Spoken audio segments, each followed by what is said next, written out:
চরম রোগের জন্য চরম চিকিৎসাই কাজে আসে। আমি নই, আজ থেকে 2500 বছর আগে কথা বলেছিলেন গ্রিক চিকিৎসক হিপোক্রেটিস, যার নামে আজও সেবার শপথ নেন ডাক্তারবাবুরা। তবে যে গভীর অসুখের জন্য আজ বারবার পথে নামতে হচ্ছে মানুষকে, এমনকি খোদ ডাক্তারবাবুদের পথে নামতে হয়েছে, সেই রোগের উপশম আমাদের খুঁজে যেতেই হবে। সেই নিয়েই এই অনুষ্ঠানের প্রথম প্রশ্ন। আরজিকর কাণ্ডে চিকিৎসক কুণাল সরকার ও সুবর্ণ গোস্বামীকে লালবাজারে তলব। ডাক্তারবাবুদের বিরাট মিছিলে সোচ্চার হলো রাজপথ।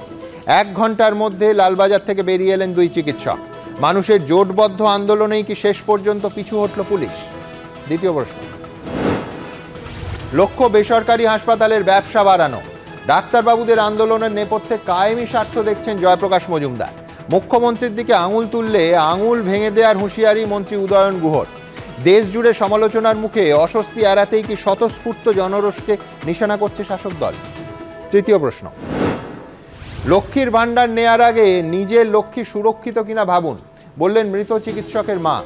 কলকাতা পুলিশ কমিশনারকে সিবিআই তদন্তের আওতায় আনার দাবি পরিবারের। আগাগোড়া পরিবারের পাশে থাকার কলকাতা পুলিশের যে দাবি, এরপর সেটা কি আর ধোপে টেকে? চতুর্থ প্রশ্ন। একদিনে দুবার পুলিশের সমন। নিজের দলের সরকারই গ্রেফতার করতে পারে এই আশঙ্কায় হাইকোর্টের দ্বারস্থ খোদ তৃণমূল সাংসদ সুখেন্দু শেখর রায়। আন্দোলনের পাশে দাঁড়িয়ে পুলিশের বিরুদ্ধে মুখ খুলেই কি প্রশাসনের কোপে এই প্রবীণ সাংসদ? পঞ্চম প্রশ্ন। আরজিকর কাণ্ডে এক হলো ঘটি বাঙাল। ইস্টবেঙ্গল মোহনবাগান মহামেডান সমর্থকদের এক কাট্টা প্রতিবাদে রাজপথে তৈরি হলো ইতিহাস। ম্যাচ বাতিল ভুল সিদ্ধান্ত, স্পষ্ট বললেন কুণাল ঘোষ। ম্যাচ বাতিলের সিদ্ধান্ত কি বুমেরাং হলো তৃণমূলে? তবে আজ শুরুতেই দেখাবো লালবাজারে 2 ডাক্তারবাবুকে তলব। বিরাট মিছিল করে সঙ্গে রইলেন সতীর্থ চিকিৎসকেরা। দেখুন।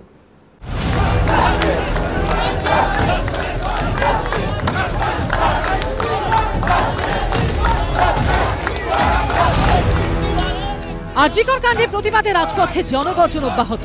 পেশা, বয়স, ধর্ম, বর্ণ নির্বিশেষে সব কণ্ঠস্বর মিলেমিশে এক।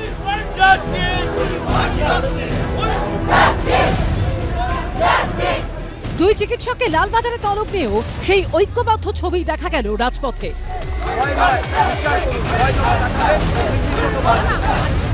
2 চিকিৎসক কুণাল সরকার ও সুবর্ণ গোস্বামীকে রবিবার তলবের নোটিশ পাঠায় কলকাতা পুলিশ।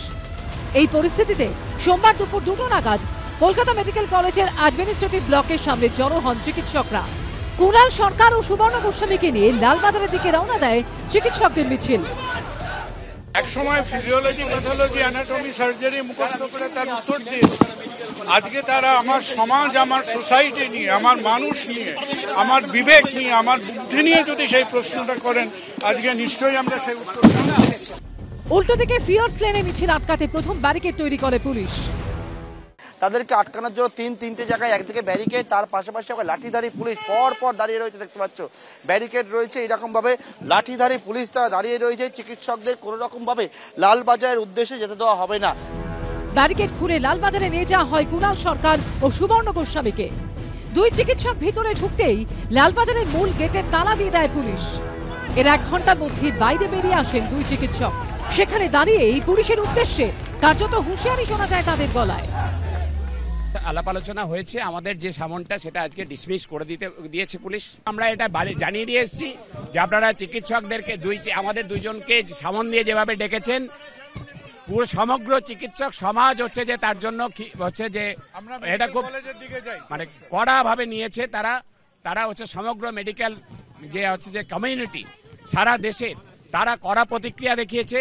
সুতরাং আগামী দিনে কোনো চিকিৎসককে সমন দেওয়ার আগে কিন্তু 5 বার ভাববেন। আলাপ আলোচনা আমাদের সাথে করতেই পারেন। অন্তত আমার একটা কথা মনে হচ্ছিল যে পুলিশের বাড়িতে যখন বিয়ে হয় তখন কি তারা সমন দিয়ে নিমন্ত্রণ করেন লোকেদের, যে এটা যেন একটা সমন জারি করে বিবাহের নিমন্ত্রণ খাওয়ার মতো একটা ব্যবস্থা হলো। এখন যেহেতু আমি বা সুবর্ণ দুজনের মধ্যে একজনও ঠিক মার্ডার সাসপেক্ট নই, আপাতত নই, তাহলে আমাদের সমন দিয়ে নিয়ে যাবার দরকারটা কি ছিল? ওরা দুজনেই একেবারে জোর গলায় দ্ব্যর্থহীন ভাবে বলেছি যে এই সমন দিয়ে বার্থডে পার্টিতে নিয়ে আসবেন না। আজকে ডাক্তারদেরও প্রথমত কাজকর্ম আছে। ভুল পোস্ট যদি করে থাকে বিকৃত তথ্য যদি কেউ দিয়ে থাকেন, মানুষকে ভুল বোঝানো এই সময়, তাকে পুলিশ সতর্ক করবে না? পুলিশ কি করবে? ডক্টর সরকারকে কি পুলিশ কোনো কড়া ব্যবস্থা নেবে না? তাকে এটা বলবে, যা যা বলার আমরা আশা করি সেটাই বলবেন, তার সঙ্গে আলোচনা করবে পুলিশ। তা এটা না করলে তাহলে তো এই ভুল খবর, ভুল এইগুলো তো চলতেই থাকবে, হয় নাকি কখনো?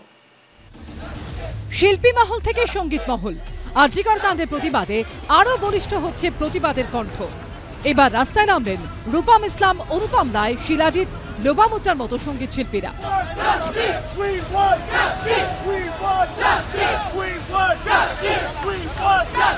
জাস্টিস মিলবে কিনা আমি খুব সন্দেহ, কারণ আগে অনেক জাস্টিস আমরা পাইনি, কিন্তু তাও তো আমাদের তো এই দাবি জানাতেই হবে, এবং শুধু আমাদের নয়, সামগ্রিক মানুষরা জানাচ্ছেন।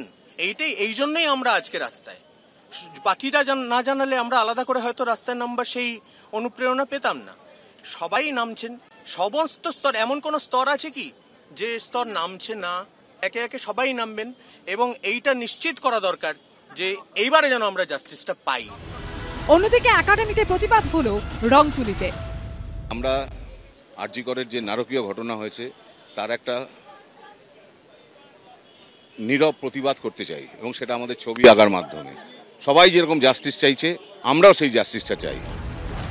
সব মিলিয়ে আরজিকর কাণ্ডে রাজপথে বারংবার আছড়ে পড়ছে প্রতিবাদের ঢেউ। সন্দীপ সরকার, শিবাশিস মৌলিক ও পার্থপ্রতিম ঘোষের রিপোর্ট, এবিপি আনন্দ। দেখুন, রবিবারের কলকাতা দেখেছিল এক ঐতিহাসিক দৃশ্য। কাদাপাড়া বুঝিয়ে দিয়েছিল মাটির জোর। সবুজ মেরুন, লাল হলুদ আর সাদা কালো মিলেমিশে একেবারে একাকার হয়ে গেছিল রাজপথে। তিন প্রধানের সমর্থকদের প্রিজন ভ্যানে তুলেও তার দরজা খুলে দিতে হয়েছিল রাষ্ট্রশক্তিকে, কারণ সামনে তখন হাজার হাজার কালো মাথা। এটা ছিল রবিবারের ইতিহাস। আর সোমবারের চলমান ইতিহাস বলছে এই শহরের দুই প্রথিতযশা চিকিৎসককে সমন করেছিল লালবাজার। সংগঠন নির্বিশেষে, বয়স নির্বিশেষে বিপুল সংখ্যক ডাক্তারবাবুরা কাঁধে কাঁধ মিলিয়ে মিছিল করে গিয়ে তাদের পৌঁছে দিলেন লালবাজারে। তারা দুজনেই এই মুহূর্তে আমাদের স্টুডিওতে, একজন এসছেন আর একজন আসার পথে রয়েছেন। আমি এই অনুষ্ঠান শুরু করব ডক্টর সুবর্ণ গোস্বামীকে দিয়ে।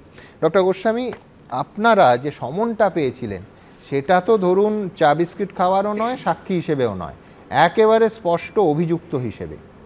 আপনার কি মনে হয় যেভাবে 1 ঘন্টার মধ্যে আপনাদের ছেড়ে দেওয়া হলো এবং এত সৌহার্দ্যপূর্ণ একটা পরিবেশে আলোচনা আপনারা বেরিয়ে বলছিলেন, কোথাও এই যে বিরাট মিছিল, এই যে ডাক্তারবাবুদের ঢল কলকাতার রাজপথে, এইটা পুলিশকে কিছুটা নরম হতে বাধ্য করলো? ঠিক যেভাবে কালকে দেখেছিলাম যে ওই সমর্থকদের, 3টে বড় ক্লাবের সমর্থকদের ঢল এমন নামলো যে প্রিজন ভ্যানের স্টার্ট দিয়ে 5 মিনিট স্টার্ট দিয়ে রাখতে হলো, গাড়ি এগোলো না, চাকার সামনে শুধু কালো কালো মাথা। সেই ছবিটার মতো আজকের ছবিটা এত সহজে লালবাজার থেকে নিষ্কৃতি পেলেন, আপনার নিজের কি বিশ্লেষণ? দুটো তিনটে বিষয়। প্রথম কথা, পুলিশ নিজেই জানতো যে অভিযোগের কোনো সারবত্তা নেই, পুরোটাই হচ্ছে ভিত্তিহীন অভিযোগ। দ্বিতীয়ত যেটা হচ্ছে যে এই রিয়াকশন কিন্তু গতকাল থেকে শুরু হয়। আমাদের যে all India organisation, all India federation of government doctors associations, আমি তার অ্যাডিশনাল জেনারেল সেক্রেটারি। তো গতকাল আমার খবর পাওয়ার পরেই তারা জরুরি অনলাইন মিটিংয়ে বসে, এবং মিটিংয়ে বসে সিদ্ধান্ত করে যে আমরা আজকেই চিঠি দেব। এবং গতকাল রাত্রিরে, মাঝরাত্রিরে, প্রায় সন্ধ্যেবেলা মিটিং হয়েছে, মাঝরাত্রিরে চিঠি দেওয়া হয় মাননীয় রাষ্ট্রপতি, প্রধানমন্ত্রী এবং আমাদের রাজ্যের রাজ্যপাল, মুখ্যমন্ত্রী, মুখ্য সচিব, পুলিশ কমিশনারকে তো অবশ্যই, রাজ্যের ডিজি, সবাইকে কড়া চিঠি দেওয়া হয় যে আমরা টিভির পর্দায় নজর রাখব। যদি দেখি যে আমাদের ডক্টর গোস্বামীকে আপনারা হয়রান করার চেষ্টা করছেন তাহলে সারা দেশের সবকটা রাজ্যে আমরা একসাথে রাস্তায় নেমে যাব। এই বার্তা মনে হচ্ছে পুলিশকেই আপনারা প্রায় গান পয়েন্টে রেখেছিলেন। হ্যাঁ, এবং তার সাথে গতকাল জয়েন্ট প্ল্যাটফর্ম অফ ডক্টরস, আমাদের রাজ্যের যে 7টা সংগঠন, তাদের মঞ্চ থেকে একটা চিঠি পুলিশ কমিশনারকে কড়া চিঠি দেওয়া হয়েছিল যে ডাক্তার গোস্বামী যেখানে যা বলেছেন আমাদের সংগঠনের প্রতিনিধি হিসাবে বলেছেন, এবং যদি আপনারা ইন্টারোগেট করতে চান তাহলে আমরা মাস ইন্টারোগেশন চাই, আমরা সবাই যাব। এবং আজকে সকাল থেকে যা মেজাজ ছিল, মিছিলের যা মেজাজ ছিল, যে কজন গেছিল তো দেখেছেন টিভির ক্যামেরায়, এর বাইরে প্রত্যেকটা মেডিকেল কলেজে যেহেতু বিক্ষোভ চলছিল জুনিয়র ডাক্তারদের, তারাও টিভির পর্দায় নজর রাখছিলেন এবং তারা প্রস্তুত ছিলেন যে যদি অন্যরকম কিছু খবর আসে সবাই মিলে তারা লালবাজার চলে আসবেন। এবং একটা কৌতূহলের প্রশ্ন, আপনাকে যে সামানটা করা হয়েছিল তাতে লেখা কি ছিল, অভিযোগটা কি ছিল? আইটি অ্যাক্টের অনেকগুলো ধারা দিয়েছিলেন। প্রথম কথা বলেছিলেন যে তাতে যেটুকু মানে পড়ে আমি বুঝেছি, আমার আইনজীবীরা যা বুঝেছেন, তাতে হচ্ছে যে নির্যাতিতার পরিচয় প্রকাশ, যেটা আমরা কোনোভাবে কখনো করিনি, কারণ তিলোত্তমা এবং অভয়া নাম দুটোই আমরাই প্রথম আমরা অভয়া নামটা দিই। দ্বিতীয়ত যেটা হচ্ছে যে যারা চিঠি করছেন, ঘটনাক্রমে আপনাদেরই মিডিয়াতে দেখেছি আমরা যে মাননীয় পুলিশ কমিশনার তার নাম করে বলছেন, ডাক্তার সন্দীপ ঘোষ নাম করে বলছেন, পুলিশ তাদের কাউকে ডাকলো না নাম নেবার জন্য। হঠাৎ করে আমরা যারা করলাম না, এই তালিকাটা মারাত্মক, কারণ এর পরের বা আগের নামটা যেটা হবে সেটা হচ্ছে স্বয়ং এ রাজ্যের মাননীয় মুখ্যমন্ত্রী। আমাকে দেয়া একটি সাক্ষাৎকারে তিনি একেবারে, এটা কোনোভাবে আমি সাক্ষাৎকার নেয়ার লোক হিসেবে বলতে পারি আনইনটেনশনাল, সম্ভবত মাননীয় মুখ্যমন্ত্রী জানতেন না, তিনি দুবার নামটা নিয়ে ফেলেন। আমি সঙ্গে সঙ্গে আটকে তাকে বলি যে এই নামটা নেওয়া যায় না দিদি, তার কারণ হচ্ছে যে এটা সুপ্রিম কোর্টের রায় এবং ভারতবর্ষের আইন মতে এই নামটা নেওয়া যায় না। তো আমি তার মধ্যে তো ইন্টেনশন দেখছি না। তাহলে ডাক্তারবাবুদের কেউ যদি ভুলক্রমে নাম নিয়ে ফেলেন, বা যেরকম উনি বলছেন যে সন্দীপ ঘোষ তিনি নিয়ে ফেলেন, তাদের কাছে সমনটা গেছিল। তো আমি দ্রুত একবার যে মাননীয় মুখ্যমন্ত্রী ঠিক কী বলেছিলেন, কিভাবে আটকেছিলাম আবার বলছি, বিপ দিয়ে প্রথমবার লাইভ, যার ফলে বিপ দিতে পারিনি, তারপর বিপ দিয়েই আমরা দেখিয়েছিলাম। দেখুন, আমি প্রথমেই বলি মৃত্যুটা খুবই অমানবিক, নক্কারজনক, নৃশংস। আমি যদি একটা শুধু আপনাকে অনুরোধ করব, সেটা হচ্ছে নামটা যদি আপনি না নেন, যেহেতু ধর্ষণ এবং খুনের ঘটনা, নামটা আমরা সম্প্রচার করতে পারি না। এবং প্লিজ মেক নো মিস্টেক, আজকে কলকাতা পুলিশ যদি রাজ্যের মুখ্যমন্ত্রীকে সমন করত, তাতেও কিন্তু এই অনুষ্ঠানে সমানভাবে প্রতিবাদ হতো, তার কারণ আনইনটেনশনাল। একবার লাইভে গেছে, দায়িত্বপূর্ণ চ্যানেল হিসেবে আমরা বিপ দিয়ে দিয়েছি। আমি বলছি তারপরও ডাক্তারবাবুদের কাছে সমন গেছে। আমি এই প্রসঙ্গে আসব, কিন্তু তার আগে কুণালদার কাছে যাওয়ার আগে ডক্টর কুণাল সরকার এই অনুষ্ঠানে যোগ দিয়েছেন। আমি দ্রুত একবার দেখাবো যে ডাক্তারবাবুদের এই যে সরব প্রতিবাদ, রাস্তায় নামা, জয়প্রকাশ মজুমদার তিনি একেবারে স্পষ্ট ভাষায় বলছেন, তিনি শুধু মুখপাত্র নন, তিনি পার্টির পদাধিকারিকও বটে, তিনি পরিষ্কার বলছেন এর ভেতরে ভেস্টেড ইন্টারেস্ট আছে। মানে এই সরকারি হাসপাতাল ক্ষতিগ্রস্ত হলে লাভ কার হবে? ব্যবসা ফুলে ফেঁপে উঠবে বেসরকারি হাসপাতালে, যার ফলে কায়েমি স্বার্থ দেখছেন তৃণমূল কংগ্রেসের সহসভাপতি জয়প্রকাশ মজুমদার। কি বলেছেন জয়প্রকাশ দা, দেখুন। এই যে হাসপাতালের ডাক্তারদের, সরকারি হাসপাতালে বিশেষত যখন কাজ বন্ধ হয়ে যাচ্ছে, কারা সব থেকে বেশি লাভ করছে? বেসরকারি হাসপাতাল আর নার্সিং হোমগুলো। গরিব মানুষরা বাধ্য হচ্ছে সেখানে যেতে। তার মধ্যে কি কোনো রকম ষড়যন্ত্র আছে? আমরা প্রশ্ন করছি। সারা পশ্চিমবঙ্গের 80 থেকে 90% লোক যায় সরকারি হাসপাতালে, গরিব মানুষ। মমতা বন্দ্যোপাধ্যায় তাদের জন্য চিকিৎসার ব্যবস্থা করেছে। আজকে সেই ব্যবস্থাটাকে বন্ধ করে, কোথাও ভাঙচুর করে, কোথাও ভয় দেখিয়ে এক শ্রেণীর লোক যে চিকিৎসা ব্যবস্থাটাকে একটা বেলাইন করে দিতে চাইছে, কাদের জন্য? তারা কি এই বেসরকারি হাসপাতালদের তাবেদার, যেখানে মানুষের লক্ষ লক্ষ টাকা লাগে, সর্বশান্ত হয়ে যেতে হয় চিকিৎসা করাতে গেলে? এই প্রশ্নটাও আমরা করছি। ডক্টর কুণাল সরকারের কাছে আসবো। কুণাল দা, অসাধারণ একটা প্রশ্ন আপনি তুলেছিলেন যে পুলিশের বাড়িতে যদি কারোর বিয়ের অনুষ্ঠান থাকে, আপনি বেরিয়েই বলছিলেন তাকে কি সমন পাঠিয়ে নেমন্তন্ন করা হয়? আমরা জানি না, কিন্তু আপনার অসম্ভব সৌহার্দ্যপূর্ণ একটা আলোচনা হলো চা বিস্কিট খেতে খেতে।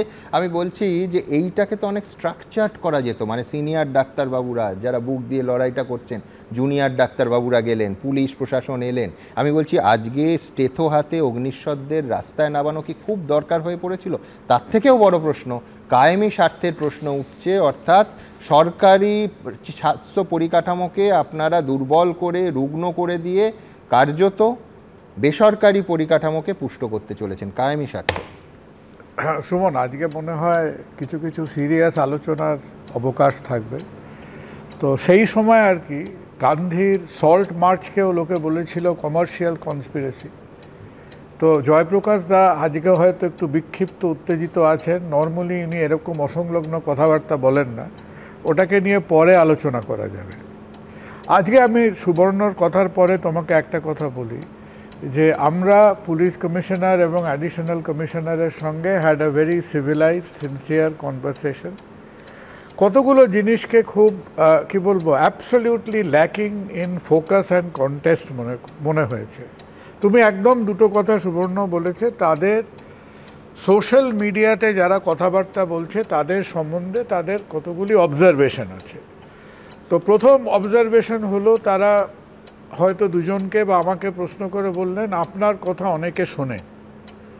আমি বললাম যে আমাকে কি সেই আলাম যে দেখুন আমরা প্রাইভেট সেক্টরের ডাক্তাররা বললাম ঠিকই ঝির মতো, আমরা কাজ না করলে আজকে যে আমি দুপুরবেলা অপারেশনগুলো করতে পারলাম না, আমার তো সামনের মাসে ব্যাংক লোন নিতে হবে, আমার তো আজকের রোজগারটা গেল বিকেলবেলার, আমি খাবো কি? আপনি যে আমার কাজকর্ম বন্ধ করে এবং প্রায় কত ওরা এস্টিমেট করছিল ফিউ গুড 100,000 প্রায় 1 লক্ষ লোক ঘুরে বেড়াচ্ছে। আলাম লাইফ অ্যান্ড লিভিংয়ের এই ডিসরাপশনটা করা কি আজকের দিনে খুব প্রয়োজন ছিল? আলাম আপনি দুটো ডাক্তারকে ডেকে এনেছেন, but you have read the wrong pathology book. আপনাকে কোন বইতে লোকে বলেছে যে গভীর ঘা তাড়াতাড়ি সারে? মানুষ তো সময়ের সঙ্গে সঙ্গে তার স্বাভাবিক দুঃখ কষ্ট অনেক ভুলে যায়। তো আমরা যে বিপর্যয়ের মধ্যে থেকে 9 তারিখের পরে যাচ্ছি, হয়তো সাম অফ ইট সোসাইটির মধ্যে হয়তো জিনিসটার গ্র্যাভিটি, তার যে উত্তাপটা আমরা এমনি কমতো। তো আজকের ঘটনাটার কোনো দরকার ছিল না। দ্বিতীয়ত, আজকে তোমাকে যদি কেউ ডেকে নিয়ে কোনো ধরো টেলিভিশন কমিশনে বলে যে আচ্ছা আপনার মতো অন্যান্য চ্যানেলরা তারা বায়াস রিপোর্টিং করছেন কিন্তু তোমার কোনো এক্সাম্পল নেই, তাহলে তুমি কি পৃথিবীর সমস্ত টেলিভিশন চ্যানেলের মোরাল রেসপন্সিবিলিটি নিয়ে রেখেছো? হ্যাঁ, আজকে আমাকে আর সুবর্ণকে ডেকে নিয়ে বলা হচ্ছে আলাম রুমার মঙ্গারিং। আমি বললাম রুমার মঙ্গারিংটা খুব ওল্ড ইন্ডাস্ট্রি, এবং প্রথম রুমার মঙ্গারের পৃথিবীর ইতিহাস হচ্ছে আলেকজান্ডার দ্য গ্রেট। সে ম্যাসেডোনিয়ার থেকে শুরু করে সমস্ত যুদ্ধের আগে ফেক নিউজ দিত, গিয়ে আক্রমণ করত। আলাম তাহলে সেই গ্রিক ইতিহাসে ফিরে যেতে হয়। আর আমি কি বলেছি এবং সুবর্ণ কি বলেছে সেখানে আপনারা বলুন এইটা ফ্যাকচুয়ালি ইনকারেক্ট, এইটা অমুক। আমরা যে কথাগুলো বলেছি কেউ কি না, কিন্তু আমার একটা খটকা আছে কুণালদা, সেটা হচ্ছে আপনাদের সমন পাঠানো হলো, ধরুন আপনাকে সমন পাঠানো হলো, তারপর সেটা তো একদম অভিযুক্ত হিসেবে স্পেসিফিক আমি বলবো কেসের ভিত্তিতে বা অভিযোগের ভিত্তিতে, তারপরে আমি কি করে আপনাকে বলতে পারি যে ডক্টর কুণাল সরকার আপনার কোনো বিষয় নয়, আমি ওভারঅল সোশ্যাল মিডিয়া যে ক্যাম্পেইন চলছে তার জন্য ইললজিক্যাল। আর সেকেন্ড যে কথাটা হচ্ছে আবার আমাদের দুজনদের দিকে বলে ওই যে আইডেন্টিটি, আইলাম আপনারা বলুন, আমরা জিজ্ঞেস করছি।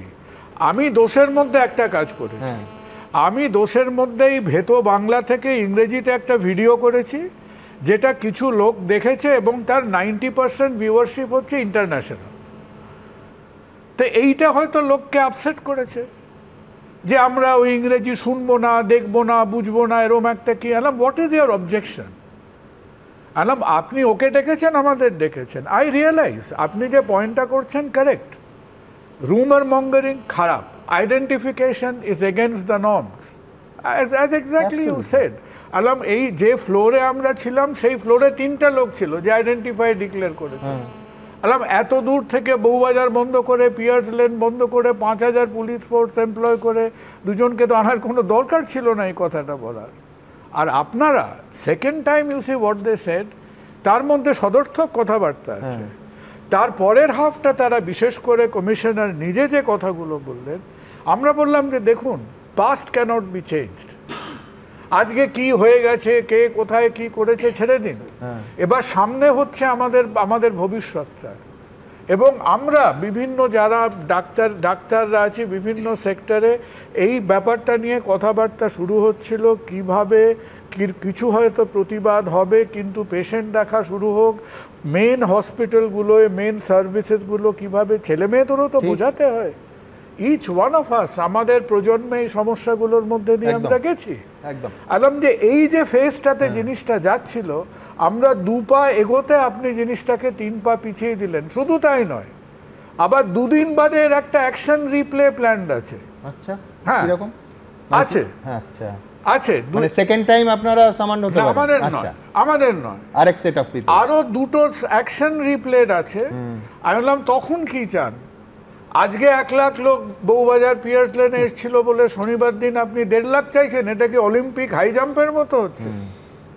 না, আমি প্রতিবার আমরা বলবো। তারপরে যেটা আমি জাস্ট তোমাকে একটা কথা বলি, যেটা আমরা অ্যাপ্রিসিয়েট করেছি, তারা বলছেন, আমরাও তাদের বলেছি যে এখন কোনো রকম আঁকাবাঁকা কথা সিনিসিজমের দাম নেই, আমাদের we have to heal the wounds of society. আমরা সামনের দিকে চেয়ে দেখি, ডাক্তাররা ডাক্তারি করুক, তাদের মধ্যে আমাদের প্রতিবাদ এবং ডিউটির মধ্যে আমাদের একটা, and all the rest of it. আর আপনারা যদি মনে হতো যে আপনারা 5 জন 6 জনের সঙ্গে সোশ্যালি এনগেজ করবেন, আজকে কি অন্য কোনো ফর্ম অফ কমিউনিকেশন নেই? আমাকে কমিউনিকেশন করতে গেলে আজকে ও কোথায় কাজে যাচ্ছিল তাকে উপরে এনে সামান দিচ্ছে, একে সামান দিচ্ছে, আমাদের সবাই ব্লাড প্রেশারের ওষুধের ডোজগুলো 3 গুণ বেড়ে বসে আছে, বাকি তো বায়োকেমিস্ট্রি যত্রতত্র লণ্ডভণ্ড অবস্থা। আলম, এই করে জিনিসটা করার কি দরকার ছিল? এবং আপনারা চোখের সামনে দেখতে পাচ্ছেন আজকে এই শহরের মধ্যে, এই আগুনের মধ্যে 250 সিসি কেরোসিন তেল ঢালাটা কি খুব দরকার ছিল? Have you earn the confidence of the people or the community or the profession? কেন এটা করতে হলো?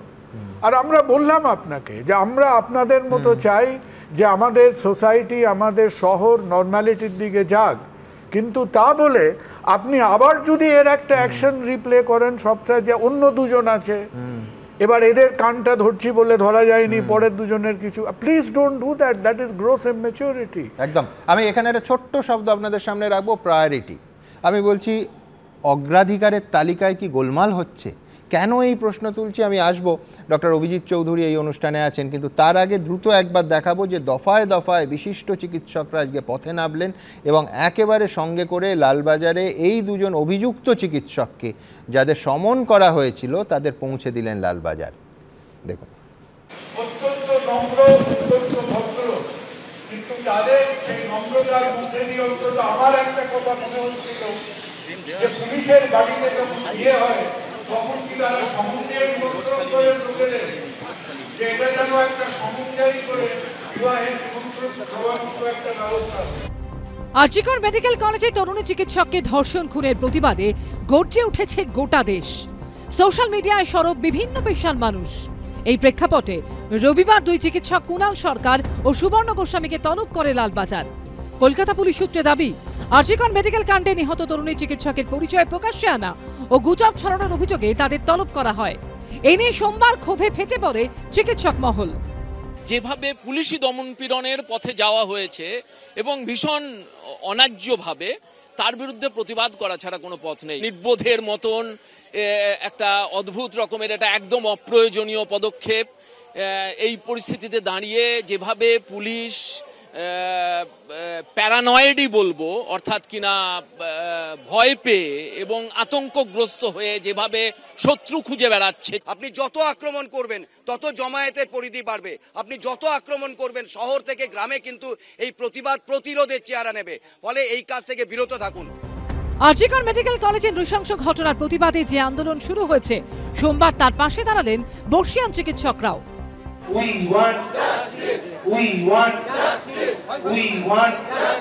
ছাত্রছাত্রীরা আমাদের মানে পুত্র ছেলে মেয়ে সমূহ, তারা কেমন আছে, তাদের শরীর স্বাস্থ্য, তাদেরকে একটু দেখাশোনা করতে দেখতে এসেছি। আমি 64 ঢুকেছিলাম এখানে, 69 পাস করেছি। আমরা এসছি এখানে জাস্টিস চাইতে এসেছি, justice for our granddaughter, grandson. অশক্ত শরীর, কিন্তু আর ঘরে বসে থাকতে পারেননি আরজিকর মেডিকেল কলেজের বহু প্রাক্তনী। আমরা আমার মাকে বাঁচাতে এসেছি, কি করলে যাতে এই জিনিস আর না হয়, আর এই মেয়েটি বা আমরা, এটা তো আমরাই বিচার চাইছি। আমি 68 মেডিকোস মিনস 68-এ ফার্স্ট ইয়ার পড়েছি। হ্যাঁ, এটা তোমরা বলতে পারো প্রথম স্কুল হচ্ছে আমাদের ফার্স্ট মাদার, সেকেন্ড হচ্ছে RG Kar, that is my second এবং লাইফ লং মাদার। জুনিয়র ডাক্তারদের সঙ্গে গলা মিলিয়ে প্রাক্তনীদের গলাতেও একই সুর, উই ওয়ান্ট জাস্টিস।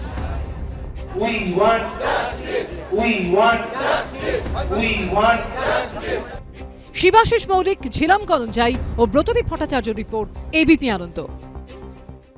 আপনারা জানেন প্রতিদিন এই কলকাতা শহরে রাজ্যের বিভিন্ন প্রান্তে বিভিন্ন কোণায় একটার পর একটা প্রতিবাদ মিছিল যখন এই অনুষ্ঠান করছি, কলকাতার সাদার্ন এভিনিউতে দক্ষিণ কলকাতার প্রাণকেন্দ্রে মিছিল হচ্ছে, শিল্পীদের মিছিল, সঙ্গীত শিল্পীদের মিছিল। আমার সহকর্মী অনির্বাণ বিশ্বাস রয়েছে। অনির্বাণ, কারা কারা হাঁটছেন এই মিছিলে, কি বলছেন তারা, কি দাবি?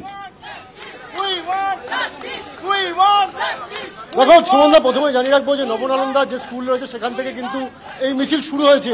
মূলত পশ্চিমবঙ্গের যে সঙ্গীত জগৎ, সেই সঙ্গীত জগতের সঙ্গে জড়িয়ে থাকা প্রত্যেকটি মানুষ তারা কিন্তু বেরিয়েছেন, তারা কিন্তু আরজি করে যে নির্যাতিতা তার বিচার চাইছেন। শুধু তাই নয়, পাশাপাশি এই ধরনের ঘটনা যাতে পুনরাবৃত্তি না হয় সেইটা সুনিশ্চিত করতে চাইছেন তারা। আমরা একবার কথা বলবার চেষ্টা করবো, আমাদের সঙ্গে রয়েছেন এখানে রূপম। সুমনদা দেখতেই পাচ্ছেন, রূপম হাঁটছেন, তার সঙ্গে কথা বলার চেষ্টা করবো। রাতটা আলাদা করে কোনো পুরুষ বা নারীর নয়, সবার রাত দিন সমস্ত সময় ওই জায়গাটায় আলাদা করে কোনো ডিসক্রিমিনেশনের আমি ঘোরতর নিন্দা করছি, আমি বিরোধী।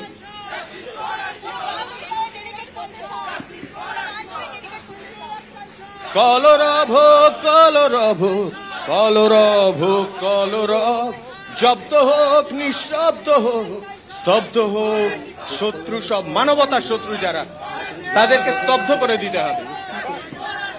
তুমি দেখতেই পেলে সুমনদা, এখানে কিন্তু সঙ্গীত শিল্পীরা, গায়করা প্রত্যেকে উপস্থিত রয়েছেন এবং প্রত্যেকে নিজের নিজের মতন করতে এই গোটা ঘটনার প্রতিবাদ জানাচ্ছেন। সুমনদা, ধন্যবাদ অনির্বাণ। আমি ডক্টর অভিজিৎ চৌধুরীর কাছে যাব। অভিজিৎ দা, আমার সোশ্যাল মিডিয়া নিয়ে দর্শকরা জানেন বারবার আমাদের অনুষ্ঠান করতে হয়েছে, বহু ক্ষেত্রে মানহানিকর, বিভ্রান্তিকর, ফেক নিউজ ইত্যাদি। কিন্তু আমার কথা হচ্ছে সময়। যে কোনো মিডিয়া তার ভালো দিক আছে, খারাপ দিক আছে। ইলেকশনের সময় এই রাজনৈতিক দল যারা রাজ্যে এবং দেশে সরকার চালায়, তাদের এই ফেক নিউজ করার টিম তৈরি হয়। অর্থাৎ আমার যখন দরকার হচ্ছে আমি আমার প্রশাসনে আছি, সরকারে আছি, গলার টুঁটি চিপে ধরছি, আবার অন্য সময় সেই প্রকরণগুলো ব্যবহার করে আমি রাজনৈতিক সুবিধে পাচ্ছি।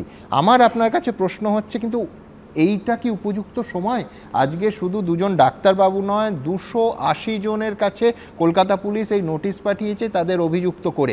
আমার বক্তব্য, তাদের মধ্যে কেউ যদি অন্যায় করেন অবশ্যই আইনের প্রক্রিয়া শাস্তি হওয়া দরকার, কোনো অসুবিধে নেই। কিন্তু এইটা কি সময়, যে সময় একজন সহনাগরিকাকে, একজন ডাক্তারবাবুকে তার কর্মস্থলে আমরা হারিয়েছি, তার কয়েকদিনের মধ্যে সেই হাসপাতালে 2টো ফ্লোর গুঁড়ো হয়ে গেছে, তারপরে খেলা বন্ধ হচ্ছে, মানুষ পথে নামছে। এইটা কি 280 জনকে খুঁজে কে কি করেছে সেই বের করা একটা প্রশাসনের অগ্রাধিকারের তালিকায় থাকবে?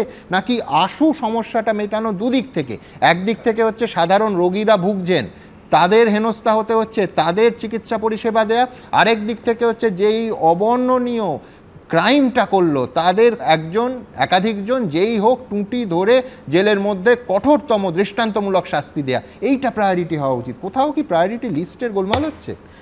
না, একদমই সুমন। আমরা চিকিৎসকরা, আমরা 3 জন এদিকে চিকিৎসক আছি, উনি আছেন, অন্যদিকে দাঁড়িয়ে রাজনৈতিক ব্যক্তিত্বরা আছেন। আমরা যেন, আমার এই মুহূর্তে মনে হচ্ছে যেন চিকিৎসক এবং ওনাদের সঙ্গে কোনো বিভেদ আছে, কিন্তু আমার মনে হয় যে সবাই এক কণ্ঠে আজকে দাঁড়িয়ে সারা রাজ্য, সারা দেশ একটাই জিনিস চাইছি, দোষী যে এই জঘন্য ঘটনা ঘটিয়েছে, নৃশংস ঘটনা ঘটিয়েছে, তার শাস্তি পাক। শুধুমাত্র যেটা ঘটনা হচ্ছে সেটা হচ্ছে দুর্ঘটনা এবং জঘন্য হত্যাকাণ্ডের পর যেভাবে ঘটনাটা প্রশাসন ডিল করেছে, সেই ডিল করার পদ্ধতি এবং পদক্ষেপ সম্পর্কে আমাদের ভিন্নতা নানানভাবে প্রত্যেকেরই আছে। আমার মনে হয় কুণালবাবুর থাকবে, শতরূপের থাকবে, বিমলবাবুর থাকবে, আমাদের তো আছেই। ব্যক্তিগতভাবে যদি জিজ্ঞেস করেন এবং একজন চিকিৎসক হিসাবে যদি জিজ্ঞেস করেন, আমার মনে হয় এমন কাণ্ডগুলো করা হয়েছে যে কাণ্ডগুলো করার প্রয়োজন ছিল না, অ্যাভয়েড করা যেত, এবং এমন অনেক কিছু করা হয়নি যেগুলো করার প্রয়োজন ছিল, এবং সেগুলো করতে পারলেই বোধহয় আজকে দাঁড়িয়ে আমরা শুধু আমাদের যে বোন হারিয়ে গেছে, যে মেয়ে হারিয়ে গেছে, তাকে ঘিরে আমরা আমাদের বুক চাপড়াতাম হয়তো, কিন্তু আজকে দাঁড়িয়ে আমাদের রাস্তায় নেমে ওদের 2 জনকে সমন খেতে হতো না, আরও 280 জনকে পুলিশকে সময় ব্যয় করতে হতো না সমন খেতে যাওয়ার পর। প্রথম হচ্ছে, আমার বারবার মনে হয় যে কোথাও যেন আমি বুঝতে পারি না এখনও এটা কি সামগ্রিকভাবে ভাবনার ভুল, না এরকম ভুল হতেই থাকে যখন আমরা ওই আমাদের আমি আবার বীরভূমের ছেলে, বীরভূমের একটা কথা আছে কানার খালে পা বলে। কানার খালে পা বলা হয়, কানা যদি এক খালে পা দেয় তো সেই খালে দিয়েই সে কাদায় পড়তে থাকে। তো আমার বারবার মনে হচ্ছে যে এই ভুলগুলো ক্রমাগত হয়ে যাচ্ছে।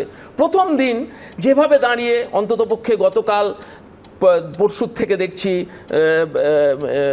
যে আমাদের বোন হারিয়ে গেছে তার বাবা মা তারা বলছেন যে পুলিশ তাদেরকে মৃতদেহের কাছে যেতে দেয়নি।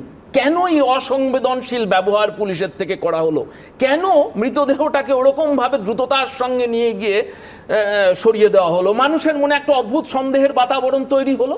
তো এটা কি পরিকল্পিত ছিল, না এটা শুধুমাত্র মনে হয়েছিল যে সরকারের বিরুদ্ধে একটা জনমত জাগ্রত হতে পারে, তাড়াতাড়ি এটাকে জাগ্রত করা আমি কোনো একটা হবে?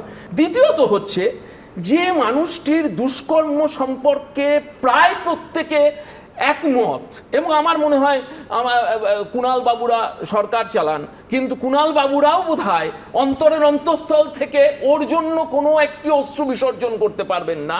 এইরকম একটি নরাধম ব্যক্তিকে কেন্দ্র করে সরকার তাকে প্রাইজ পোস্টিংয়ে নিয়ে গেল, এবং সেটাও মনে হলো যেন ওটা হিকাপের সঙ্গে। প্রথমে সকালে শুনলাম তিনি নাকি মহান হইয়া পদত্যাগ করিলেন, তারপরেই দেখলাম হঠাৎ তাকে সম্মানের সঙ্গে মালা পরিয়ে অন্য একটা জায়গায় প্লেস করা হলো।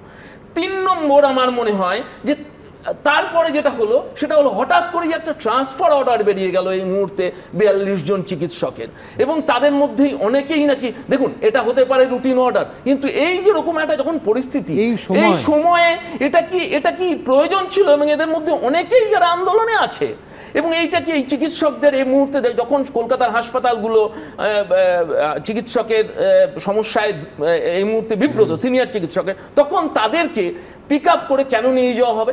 চতুর্থত হচ্ছে খেলাটাকে ক্যান্সেল করা, এবং একটা যেন আমার বারবার মনে হচ্ছে যেন ভুল করতে করতে ক্রমাগত ভুলের একটা এর মধ্যে পদক্ষেপের মধ্যে দিয়ে দাঁড়িয়ে একটা ওয়ারফ্রন্টের পর ওয়ারফ্রন্ট খুলতে খুলতে ভুলের ওয়ারফ্রন্ট খুলতে খুলতে যাচ্ছে, এবং এদেরকে ডেকে পাঠানো তো ওরকমই একটা।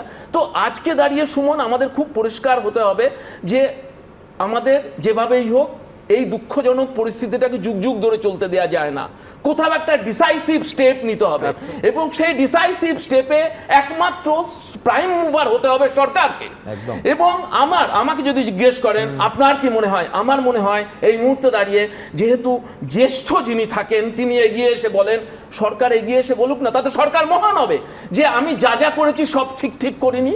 আমি জানি তাতে হয়তো রাজনৈতিক বাতাবরণে ঢেউ উঠবে, সরকার হয়তো বেকায়দায় পড়তে পারেন, সেটা তারা ভালো বুঝবেন, হিসাব করবেন, কিন্তু কোথাও তো একটা ভুল যে হয়েছে সে ব্যাপারে কোনো সন্দেহ নেই, এটা দৃশ্যমানতার মতন পরিষ্কার, দাঁড়িয়ে এটা করতেই হবে আজকে, এবং রাজ্যটাকে সচল করতে হবে। আজকে সারা দেশে মহাদেশে রাজ্য সম্পর্কে একটা অদ্ভুত রকমের ভয়ের বাতাবরণ তৈরি হয়েছে। ইউএস থেকে বন্ধুরা ফোন করছে, এমডি অ্যান্ডারসন হসপিটালে প্রতিবাদ হচ্ছে চারিদিকে। এটা তো ভালো লাগছে, একজন রাজ্যবাসী হিসাবে আমরা চাই রাজ্যটা আলো জ্বলা একটা জায়গায় পৌঁছো। এক্ষেত্রে দাঁড়িয়ে সরকারকে এগিয়ে এসে ডিসাইসিভ স্টেপ নিয়ে প্রাইম মুভার হিসাবে পাকিস্তান থেকে 3টে চিঠি অফ সাপোর্ট এসছে।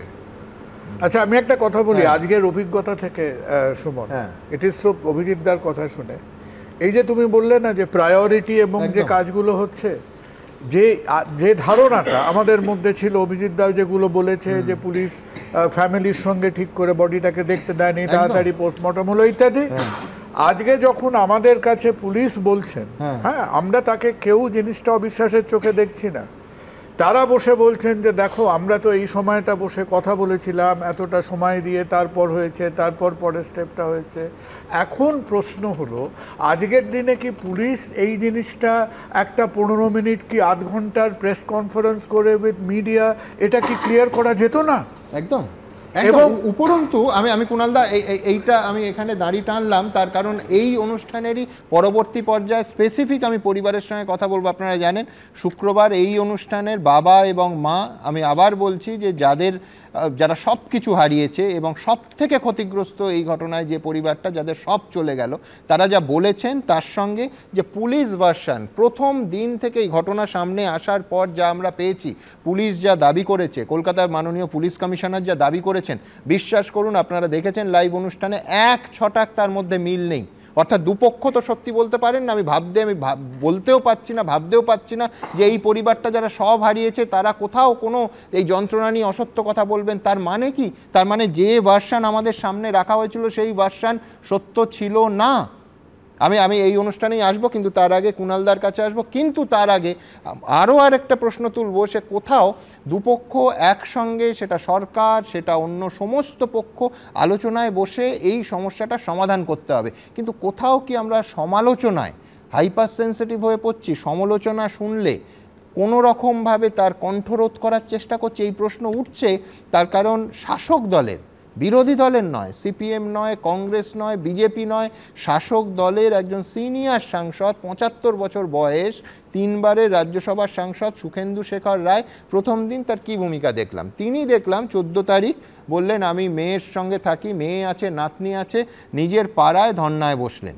তারপর স্পেসিফিক্যালি এই ঘটনা নিয়ে অভিযোগ তুললেন। তারপর গতকাল রবিবার তাকে প্রথমে সকালে কলকাতা পুলিশ সমন করলো এবং সেই দিনই অর্থাৎ রবিবারই তাকে লালবাজারে হাজির হতে হবে। তারপর সন্ধেবেলা ৭৫ বছরের সজ্জন বৃদ্ধ সাংসদকে আবার সমন করা হলো যে ওই রাতের মধ্যে তাকে লালবাজারে যেতে হবে। ভদ্রলোক, তাঁর সরকার যা এই রাজ্যে চলছে, গ্রেফতার করতে পারে এই আশঙ্কায় আজ কলকাতা হাইকোর্টের দ্বারস্থ হয়েছেন। আগামীকাল সম্ভবত শুনানি হবে। সুখেন্দু শেখর রায় ঠিক কী বলছেন দেখাবো। আজিকর কাণ্ডে মুখ খোলার পর কলকাতা পুলিশের হাতে গ্রেফতারের আশঙ্কা করছেন খোদ তৃণমূল সাংসদ। এই আশঙ্কা থেকেই এবার হাইকোর্টে দ্বারস্থ হলেন তৃণমূলের 3 বারের রাজ্যসভার সাংসদ সুখেন্দু শেখর রায়। তাকে মামলা দায়ের করার অনুমতি দিলেন বিচারপতি রাজশ্রী ভরদ্বাজ। মঙ্গলবার হাইকোর্টে মামলার শুনানির সম্ভাবনা রয়েছে। শুরুটা হয়েছিল মেয়েদের রাত দখলের কর্মসূচিকে সমর্থন ঘিরে। সেই রাতে আজিকর কাণ্ডের প্রতিবাদে নিজের বাড়ির সামনেই মঞ্চ বেঁধে ধর্নায় বসেন সুখেন্দু শেখর। এরপর কয়েক ধাপ এগিয়ে সরাসরি কলকাতা পুলিশ কমিশনারকে হেফাজতে নিয়ে জেরা করার দাবি তোলেন তিনি। সোশ্যাল মিডিয়ায় লেখেন, সিবিআইকে স্বচ্ছতার সঙ্গে কাজ করতে হবে। প্রাক্তন অধ্যক্ষ ও সিপিকে হেফাজতে নিয়ে জিজ্ঞাসাবাদ করে জানতে হবে কারা কেন আত্মহত্যার গল্প রটিয়েছিল, কেন হলের দেওয়াল ভেঙে ফেলা হলো, কার মদতে রায় এত ক্ষমতাশালী হয়ে উঠেছিল, কেন 3 দিন পর স্টিফার ডগ আনা হলো। শত শত প্রশ্ন ঘুরছে। ওদের মুখ খোলার রবিবার সকালে তৃণমূল সাংসদ সুখেন্দু শেখর রায়কে প্রথমবার তলব করে কলকাতা পুলিশ। তিনি হাজিরা না দেওয়ায় রবিবারই সন্ধে তাকে দ্বিতীয়বারের জন্য তলব করা হয়। কলকাতা পুলিশ সূত্রে দাবি, তৃণমূল সাংসদকে তলবের কারণ হিসেবে বলা হয় সুখেন্দু শেখর রায় স্টিফার ডগ নিয়ে সোশ্যাল মিডিয়ায় যে পোস্ট করেছেন তা অসত্য। 9ই আগস্ট ঘটনার পরই সেখানে নিয়ে যাওয়া হয়েছিল স্টিফার ডগ। এরপর 12ই আগস্টও স্টিফার ডগ নিয়ে যাওয়া হয়। এই নিয়ে ভুল তথ্য দেওয়ার কারণেই ডেকে পাঠানো হয়েছে তৃণমূলের রাজ্যসভার সাংসদকে। আর এই তলব পর্বের পর নিজের এক্স হ্যান্ডেলে আরো 2টি পোস্ট করেন সুখেন্দু শেখর রায়। প্রথম পোস্টে তিনি শেয়ার করেন রবীন্দ্রনাথ ঠাকুরের গান আমি ভয় করব না। ঠিক তার 1 ঘন্টার মধ্যে আরেকটি পোস্টে তিনি লেখেন, আমি সকল ফুটবল ও ক্রীড়া প্রেমীদের কাছে শান্তিপূর্ণ ও গণতান্ত্রিক পদ্ধতিতে মোহনবাগান ও ইস্টবেঙ্গলের সমর্থকদের নির্বিচারে গ্রেফতারের বিরুদ্ধে ঐক্যবদ্ধভাবে প্রতিবাদ করার আহ্বান জানাই। জয় মোহনবাগান, জয় ইস্টবেঙ্গল। এই আন্দোলনকে দেখে সবারই শিক্ষা নেওয়া উচিত যে যদি কোথাও অত্যাচার হয়, যদি কেউ সেই অত্যাচারকে যদি সেটাকে অন্য মুখে ঘুরিয়ে দেওয়ার চেষ্টা করে, তার বিরুদ্ধে কিভাবে বিক্ষোভ হতে পারে তার একটা নমুনা আমরা সম্প্রতি দেখছি। যখনই এই ধরনের পাপ, যখনই এই ধরনের অপরাধ সংগঠিত হবে, ঐক্যবদ্ধভাবে সমস্ত বাঙালিকে, সমস্ত ভারতীয়কে ঝাঁপিয়ে পড়ে এর প্রতিবাদ করতে হবে। সুখেন্দুবাবু ওই কথা বলেছেন, বাধ্য হয়েছেন তার বিবেকের তাড়নায় বলতে। আমার মনে হয় ডাকতে ডাকতে যখন মুখ্যমন্ত্রীকে ডাকবে তখন সত্য সামনে আসবে, সেই দিনটা আসছে। রজ্জুতে যদি কেউ সর্পভ্রম করে কে কি করতে পারে? ওকে কে গ্রেপ্তার করার কথা বলেছে? কেন গ্রেপ্তার? কিসের গ্রেপ্তার? পুলিশের নোটিশ মানেই গ্রেপ্তার? এটা কোনো কাজের কথা হলো? এদিকে আজিকর কাণ্ডের প্রতিবাদে রাজ্য জোড়া প্রতিবাদ মিছিল আন্দোলন নিয়ে বিস্ফোরক মন্তব্য করলেন তৃণমূল বিধায়ক মদন মিত্র। টেনে আনলেন নন্দীগ্রাম সিঙ্গুর আন্দোলনের প্রসঙ্গ। এর আগে দেখেছি যখন মমতা বন্দ্যোপাধ্যায় রাস্তায় নেবে সমস্ত নাগরিককে নিয়ে করেছিলেন, সেটাও আমরা দেখেছি। সেই সময় আজকে যারা মিছিলে রয়েছেন সেলিব্রিটিরা, মমতা ব্যানার্জির মিছিলও তারা ছিলেন যখন সিপিএমের বিরুদ্ধে তৃণমূলের শেষ পর্যায়ের আন্দোলন চলছিল, বিশেষ করে নন্দীগ্রাম সিঙ্গুরের পরে। মদনবাবু কি বলতে চেয়েছেন আমরা বুঝতে পারছেন। উনি মন্ত্রিত্ব যতদিন না পাবেন ততদিন এরকমই বলবেন যে সরকারটা পড়ে যাক। মন্ত্রিত্ব পেয়ে গেলেন আবার চুপ করে যাবেন, বা দিদির একটা ফোন চলে গেলে আবার চুপ করে, পরে পাল্টি খেয়েছেন কিনা সেটাও একবার দেখে নেবেন। কোন দিকে গড়াচ্ছে আজিকর কাণ্ডে আন্দোলনের অভিমুখ? সৌভিক মজুমদার, সুদীপ্ত আচার্য ও দীপক ঘোষের রিপোর্ট, এবিপি আনন্দ।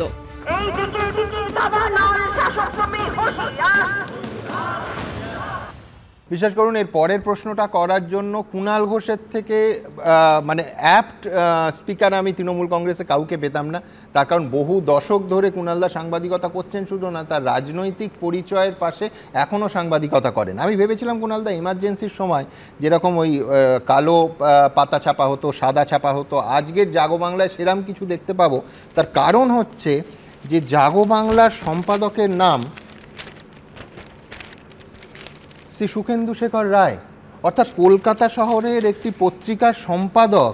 তিনি আশঙ্কা করে তিনি হাইকোর্টে চলে গেছেন যে এই শহরের এবং এই রাজ্যের সরকার, কলকাতা পুলিশ, এই শহরের পুলিশ তাকে গ্রেফতার করছে, যে কোনো মুহূর্তে গ্রেফতার করতে পারে। এই অ্যাপিল তিনি কলকাতা হাইকোর্টে আজকে রেখেছেন। তিনি দুবার সমন পেয়েছেন, তিনবারের রাজ্যসভার সাংসদ, 75 বছর বয়স, এবং তিনি এই আগের টার্ম অবধি রাজ্যসভায় তৃণমূল কংগ্রেসের মুখ্য সচেতক ছিলেন এবং জাগো বাংলার সম্পাদক তো বটেই। তো মারাত্মক। আমি প্রথমেই বলি যে আরজি করে যে ঘটনা হয়েছে, ধর্ষণ এবং হত্যা, আমরা তীব্র প্রতিবাদ, নিন্দা, দোষীদের শাস্তি চাই, ফাঁসি চাই। আমি, আমার নেত্রী, আমার সাধারণ সম্পাদক, আমার দল নির্দ্বিধায় পরিষ্কার কথা, শাস্তি চাই, ফাঁসি চাই। 2 নম্বর আমি ব্যক্তিগতভাবে বলি, সেখানে কয়েকজন বর্ষিয়ানকেও দেখলাম। আমার বাবা এবং মা দুজনেই আরজি করের মেডিকেল স্টুডেন্ট। আমার ঠাকুরদার চেম্বার ছিল আরজি করের গায়ে, আমাদের ওষুধের দোকান ছিল। এক্সপ্যানশনের সময় সেগুলো সব চলে গেছে। আমার জন্মটাও আরজি কর, তাহলে আরজি করের প্রতি আমার একটা দুর্বলতা আছে। কিন্তু আমি একটা ছোট অন্য বিষয়ে বলি যে অত্যন্ত কুৎসিত ঘটনা ঘটেছে, খারাপ ঘটনা। মানে যে জানোয়ারটা করেছে আর অথবা যে জানোয়ারগুলো করেছে, প্রকাশ্যে মারা উচিত, একেবারে প্রকাশ্যে ফাঁসি দেওয়া উচিত, কোথাও কোনো দ্বন্দ্ব নেই। কিন্তু হঠাৎ দেশব্যাপী নাম পুড়ছে।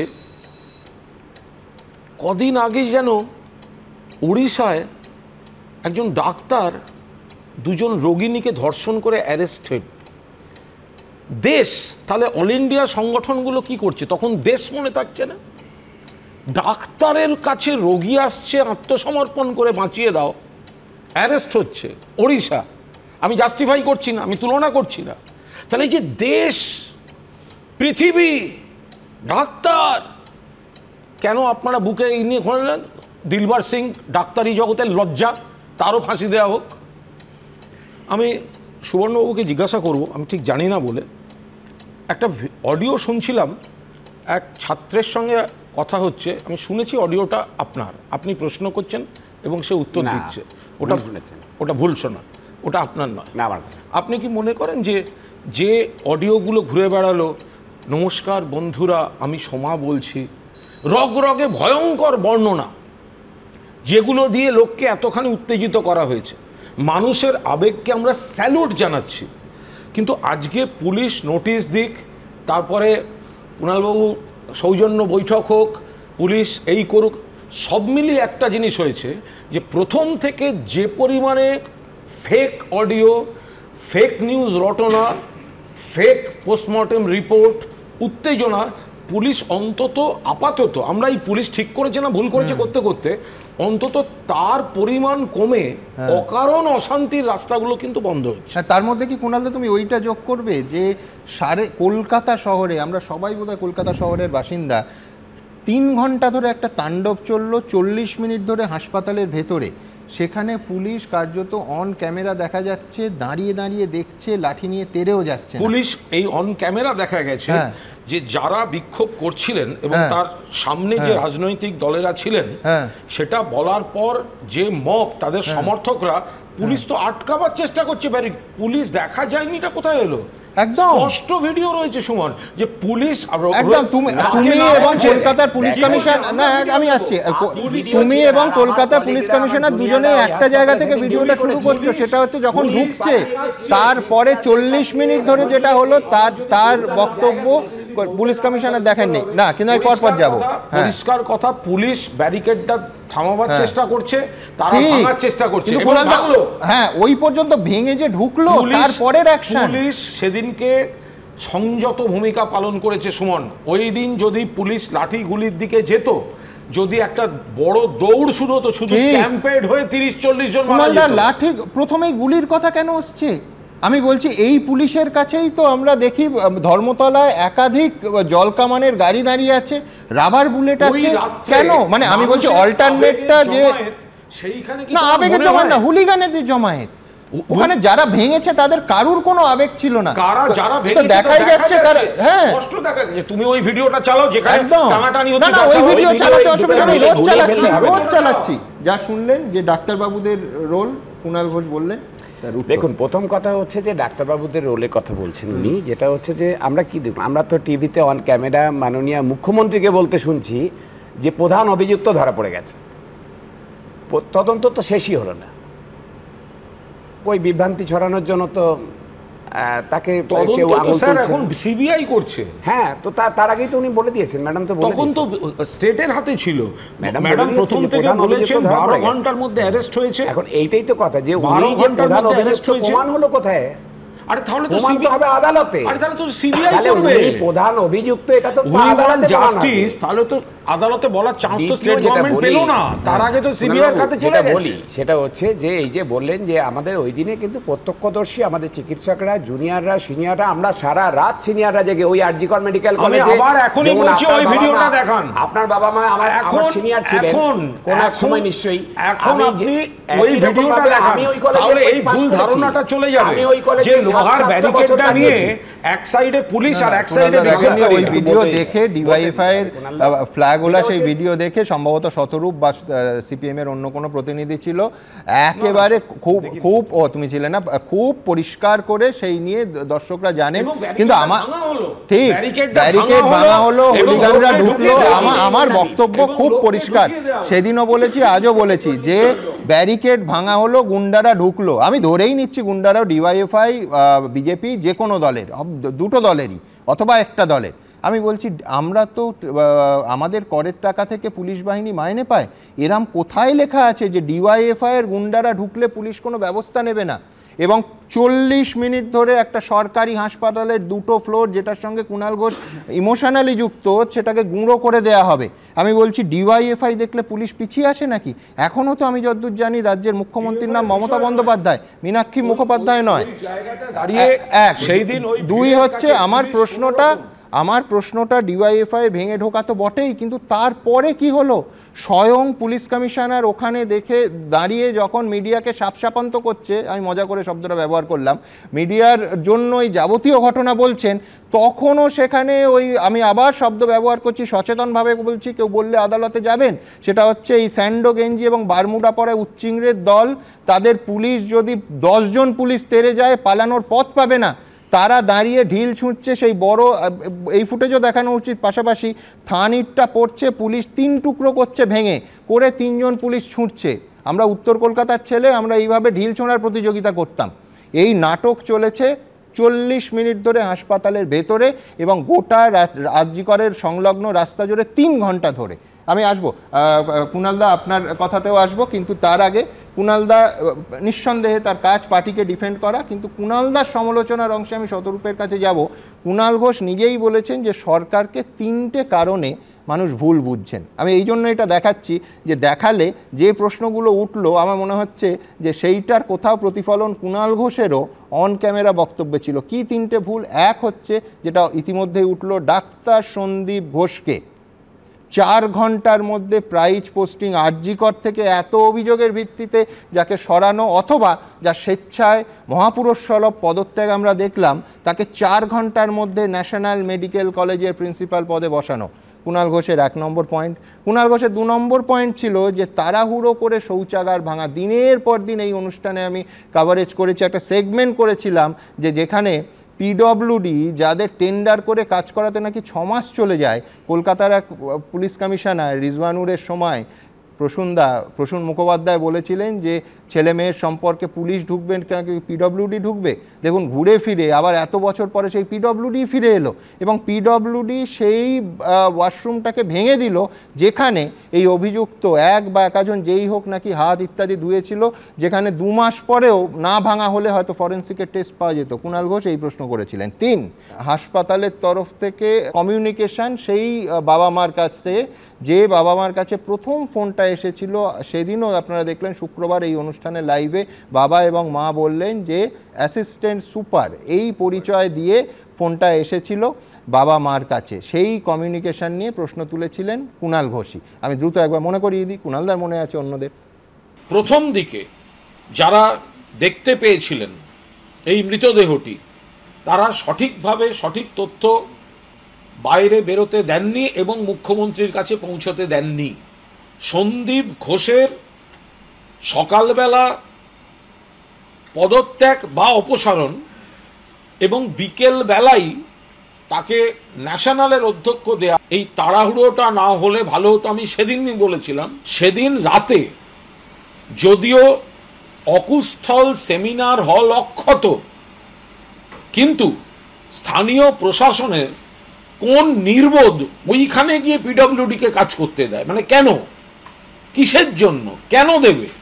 আমি শতরূপের কাছে আসবো। শতরূপ, একটাই প্রশ্ন এরপর থাকে যে যাদের এই পদক্ষেপগুলো এইভাবে যারা নিল, যারা সরকারকে এমন পদক্ষেপ নিতে বাধ্য করলো যাতে মানুষ সরকারকে ভুল বোঝে, অর্থাৎ সরকারকে যারা সোজা কথায় বিপথে চালিত করলো, তাদের বিরুদ্ধে সরকার কি ব্যবস্থা নিল? না, মানুষ যাতে সরকারকে ভুল বোঝে এটা কোথায় ঠিক হলো? হয়তো মানুষ সরকারকে ঠিক বুঝছে, সরকারই এগুলো করিয়েছে, তাই না? আমি দু একটা কথা বলি সুমন, আমি দীর্ঘক্ষণ ধরে কথাগুলো শুনছিলাম। প্রথম কথা, ডক্টর সুবর্ণ গোস্বামীকে এবং ডক্টর কুণাল সরকারকে আজকে নাকি নির্যাতিতার পরিচয় রিভিল করার জন্য বিনীত গোয়েল বসে প্রশ্ন করেছে। আমি বলছি 9ই আগস্ট আমার কাছে সেই ভিডিও রয়েছে। আমার এখন চালাতে গেলে আমার মোবাইলে তো বিপ সিস্টেম নেই, নামটা আবার মানে ব্রডকাস্টেড হয়ে যাবে, আমি করছি না। বিনীত গোয়েল প্রেস কনফারেন্স করে আরজি করের বাইরে নির্যাতিতার নাম বলেছে এবং সমস্ত চ্যানেলে সম্প্রচারিত হয়েছে। সেই বিনীত গোয়েল, কামদুনির ধর্ষককে বাঁচিয়ে দেওয়া বিনীত গোয়েল, এখন 2জন ডাক্তারকে ডেকে প্রশ্ন করছে তারা কেন নির্যাতিতার নাম প্রকাশ করেছে, যদি তারা করে থাকে বা না থাকে। 2 নম্বর কথা আমি বলছি, দেখো সুমনদা, বেশ কদিন তো হলো এগুলোকে নিয়ে আলোচনা হচ্ছে, যে কথাগুলো এর আগে বলা হয়ে গেছে আমি সেগুলোর পুনরাবৃত্তি করছি না। যেগুলো কুণালদা বললেন এই প্রতিটা কথার উত্তর দেওয়া যায়, আমি তার মধ্যে যাচ্ছি না। আমি একটা কথা বলছি, যখনই এরকম কোনো ধর্ষণের ঘটনা বা এই ধরনের কোনো ঘটনা ঘটে, দেখো বিরোধীরা সরকারকে প্রশ্ন করেই। এটা আমরা সরকারে থাকলে কুণাল দ্বারা প্রশ্ন করেছেন, যখন তলার ঘটনা বা যেরকম হয়েছে, ওনারা সরকারে থাকলেও এই প্রশ্ন উঠেছে। প্রশ্নগুলো কি হয়, কেন অব্যবস্থা, মানে কী করে অন্ধকারের মধ্যে একটা ঘটনা ঘটে গেল, সেখানে বাঁচানোর জন্য কেউ ছিল না, পুলিশ ছিল না, এই জাতীয় প্রশ্ন থাকে। কিন্তু আজকে এই প্রশ্নগুলোকে ছাপিয়ে যে এই প্রশ্নটা উঠে আসছে যে সরকার কি লুকোনোর চেষ্টা করছে, what is the government trying to hide. ঠিক সদরূপ, কিন্তু পাশাপাশি আরেকটা প্রশ্ন উঠবে, সেটা হচ্ছে যদি ফুটেজে দেখা যায় এবং দেখা গেছে, বহুবার এই অনুষ্ঠানে চালিয়েছি আমি, সেটা হচ্ছে এই যে মূল ব্যারিকেডটা ভেঙে যে গুন্ডা বাহিনী ঢুকলো, তাদের অন্তত 4 জনের হাতে ডিওয়াইএফআই এর পতাকা, এবং এটার মধ্যে কোনো বিভ্রান্তি নেই, সমস্ত চ্যানেলের ফুটেজে এই একই পতাকা দেখা যাচ্ছে। আমি বলছি যে যদি তুমি বলো যে হ্যাঁ একটা ভিড়ের মধ্যে, আমি বলছি যার পতাকা, যারা লিড করছে, এক হচ্ছে যে তাদের দায়িত্ব নিতে হবে, 1, 2 হচ্ছে সবথেকে বড় কথা যে এই ফুটেজে তোমাদের তো কোনো ঘোষিত কর্মসূচি, আমি পরের দিন সার্চ করেছিলাম, আরজি করে ঢোকার কোনো কর্মসূচি ছিল না সেই রাতে, তাহলে ঢুকলো কেন? আমি এই সময়টা নিশ্চয়ই এক্সট্রা পাবো। আরজি করের এই ঘটনার অনেক আগে থেকে, যবে থেকে এই ঘটনাটা সামনে এসেছিল তবে থেকে ডিওয়াইএফআই ধর্ণা চলছিল, এবং তোমরা খুব ভালো করে জানো সরকার এই মৃত্যুকেও আত্মহত্যা বলে চালিয়ে দিতে পারতো হয়তো। বুদ্ধদেব ভট্টাচার্য সে তার আগের দিন মারা গেছিলেন, ওনার ডেড বডি যখন এনআরএসে হ্যান্ডওভার করা হচ্ছে, সেই সময় সেই মিছিলে খবর আসে যে এরকম একটা ঘটনা ঘটে গেছে আরজি করে, এবং সরকার তার বাবা মাকে তখন থানায় বসিয়ে রেখে মৃতদেহ সোদপুরে পাঠিয়ে দিচ্ছিল। ওই মিছিল থেকে যারা বুদ্ধদেব ভট্টাচার্যের শেষ যাত্রায় সামিল হয়েছিলেন, সেই ভিড় ওখানে গিয়ে ওই গাড়িটাকে আটকায়, এবং তারপরে আজকে যে ঘটনাগুলো ঘটছে, আজকে আমরা দাঁড়িয়ে এই আলোচনাটা করছি। নাহলে হয়তো এই মৃত্যুটাকেও আত্মহত্যা বলে চালিয়ে দেওয়ার চেষ্টা যেটা শুরু হয়েছিল, সেই চেষ্টাটাই সফল হতো। তুমি এবার যে প্রশ্নটা বলে ডিওয়াইএফআই পতাকা, দেখো ডিওয়াইএফআই মিছিলে তো ডিওয়াইএফআই পতাকাই থাকবে, মদন মিত্রের পোর্ট্রেট থাকবে না। কিন্তু কথাটা হচ্ছে যাদেরকে ওই ঘটনার ভিডিও দেখে পুলিশ মুখ গোল গোল করে পাত্রসাইয়ের বিজ্ঞাপন দিয়েছে ফেসবুকে, আমি তাদের নাম করে বলছি, শুভদীপ কুন্ডু থেকে শুরু করে মোহাম্মদ সরফরাজ, সৌমিক দাস, কলকাতা পুলিশের আইডেন্টিফাই করা, এরা প্রত্যেকে পরিচিত তৃণমূল নেতা, তার মধ্যে কয়েকজন ইতিমধ্যে কাস্টাডিতে রয়েছে। একটা লোক যে ডিওয়াইএফআই করে, পুলিশের প্রকাশ করা ফুটেজে ছবিতে ভিডিওতে দেখা গেছে, আমি চ্যালেঞ্জ করছি দেখা, আমি প্লিজ আমার কথাগুলো শেষ করে নিই। আজকে আমি যে কথাটা বলার তখন চেষ্টা করছিলাম যে পুলিশ কিছু একটা, কি সরকার কিছু একটা লুকোনোর চেষ্টা করছে, এই প্রশ্নটা আসছে কোত্থেকে। মোহনবাগান ইস্ট বেঙ্গলের ডার্বি ম্যাচে কোনো মোহনবাগান কি ইস্ট বেঙ্গল সমর্থক বলেনি যে আমরা মুখ্যমন্ত্রীর পদত্যাগ চেয়ে কোনো প্ল্যাকার্ড দেখাবো, তারা বলেছিলেন আমরা জাস্টিস চেয়ে প্ল্যাকার্ড দেখাবো, সরকার ম্যাচটাকে বন্ধ করে দিল। যুবভারতীর বাইরে যখন তারা জাস্টিস চেয়ে প্ল্যাকার্ড দেখায় তাদেরকে লাঠিচার্জ করা হচ্ছে। এমনকি আমি বলছি এই ঘটনার দিন, যেদিন ঘটনাটা সামনে এলো, সেই দিন রাত্রিবেলা সুমনদা ওই আরজি করের রেসিডেন্ট ডাক্তাররা যখন ওখানে বিক্ষোভ দেখাচ্ছেন, বিক্ষোভ কিন্তু সরকারকে প্রশ্ন করার কোনো বিক্ষোভ, কি মুখ্যমন্ত্রী পদত্যাগ চাওয়ার বিক্ষোভ ছিল না। আমাদের একজন কলিগের সাথে এরকম ঘটনা কেন ঘটে গেল, এই বিক্ষোভ যখন তারা দেখাচ্ছেন, ওই ডাক্তারদেরকে মারতে মারতে পুলিশের ভ্যানে তোলা হচ্ছে, এই ফুটেজ তোমরাই দেখিয়েছো। যারা গ্রেফতার হলো তারা, তাদের সঙ্গে যদি ডিওয়াইএফআই এর সম্পর্ক না থাকে এবং পুলিশই তাদের গ্রেফতার করে, সেখানে তো একটা প্রশ্ন উঠবেই যে কারা তাহলে সেদিন ভিড়ে ছিল। যারা গেটটা ভেঙে অবারিত দাঁড় করে দিয়েছিল রেসপন্সিবিলিটি তাদের। আমার পরিষ্কার কথা হচ্ছে, গ্রেফতার হলো আমরা নিশ্চয়ই, এখন ওরা বিরোধী, আমরা নিশ্চয়ই সিপিএম এর কথা শুনবো। কোচবিহারের নার্স বর্ণালী দত্ত ধর্ষিতা এবং খুন, একজন গ্রেপ্তার হয়নি কোচবিহারে। বানতলা ডক্টর অনিতা দেওয়ান কর্তব্যরত সরকারি চিকিৎসক, গাড়ি থেকে নামিয়ে ধর্ষণ করে খুন, 4টে সামনের দোকানদারকে ধরে দেওয়া হলো, সেখানকার অভিযুক্ত সিপিএম নেতাকে নাকি খুঁজেই পাওয়া গেল না। পর যারা বানতলার সময় জ্যোতিবাবু বলেছিলেন এরকম তো কতই হয়, সেই জন্যই তো 2011 সালে শেষ করতে দাও 2001 এই আরজি কর সৌমিত্র বিশ্বাসের একটি তরতাজা ডাক্তার তরুণ, সেই সৌমিত্র বিশ্বাসকে বলা হলো আত্মহত্যা করেছে, অভিযোগ ছিল খুনের, কিন্তু তারা কোনোভাবে সেটা পুলিশ এস্টাবলিশ করতে দিল না। এরপরে গত বছর যাদবপুরে একটি ছেলে ওইভাবে তার রহস্য মৃত্যু।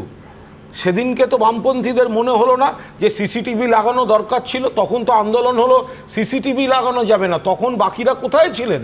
ফলে উদ্দেশ্য প্রণোদিতভাবে বিজন সেতুর উপর তোমার আগের অফিসের সামনে 2 জন আনন্দমার্গী সন্ন্যাসিনী সহ 17 জন সিপিএম নেতারা লুকিয়ে রাখা, কি নাম বদলে তারা বামফ্রন্টের মন্ত্রিসভায় অভিযোগ করা যতটা সময় পেলেন, আমি যেন উত্তর দেওয়ার অন্তত ততটুকু সময়। যেমন হীরক রাজার দেশে একটা অসাধারণ বাক্য ছিল, একটা অংশ ছিলই বলা যায়, অনাচার করো যদি। এখন অনাচারের এত বড় তালিকা কুণাল ঘোষ বলেছেন, তাতে 30 সেকেন্ড যদি শতরূপকে না দিই, সেটা আরো বড় অনাচার হবে। আমি খালি কুণাল দেখলে জানেন এগুলো বলার জন্য বলেন। বিজন সেতুর ঘটনায় অন্যতম প্রধান অভিযুক্ত বাবলু চক্রবর্তী এখন কসবাই তৃণমূলের নেতা, অনিতা দেওয়ানের প্রত্যেকজন অভিযুক্ত তারা আজকে কনভিক্টেড হয়ে,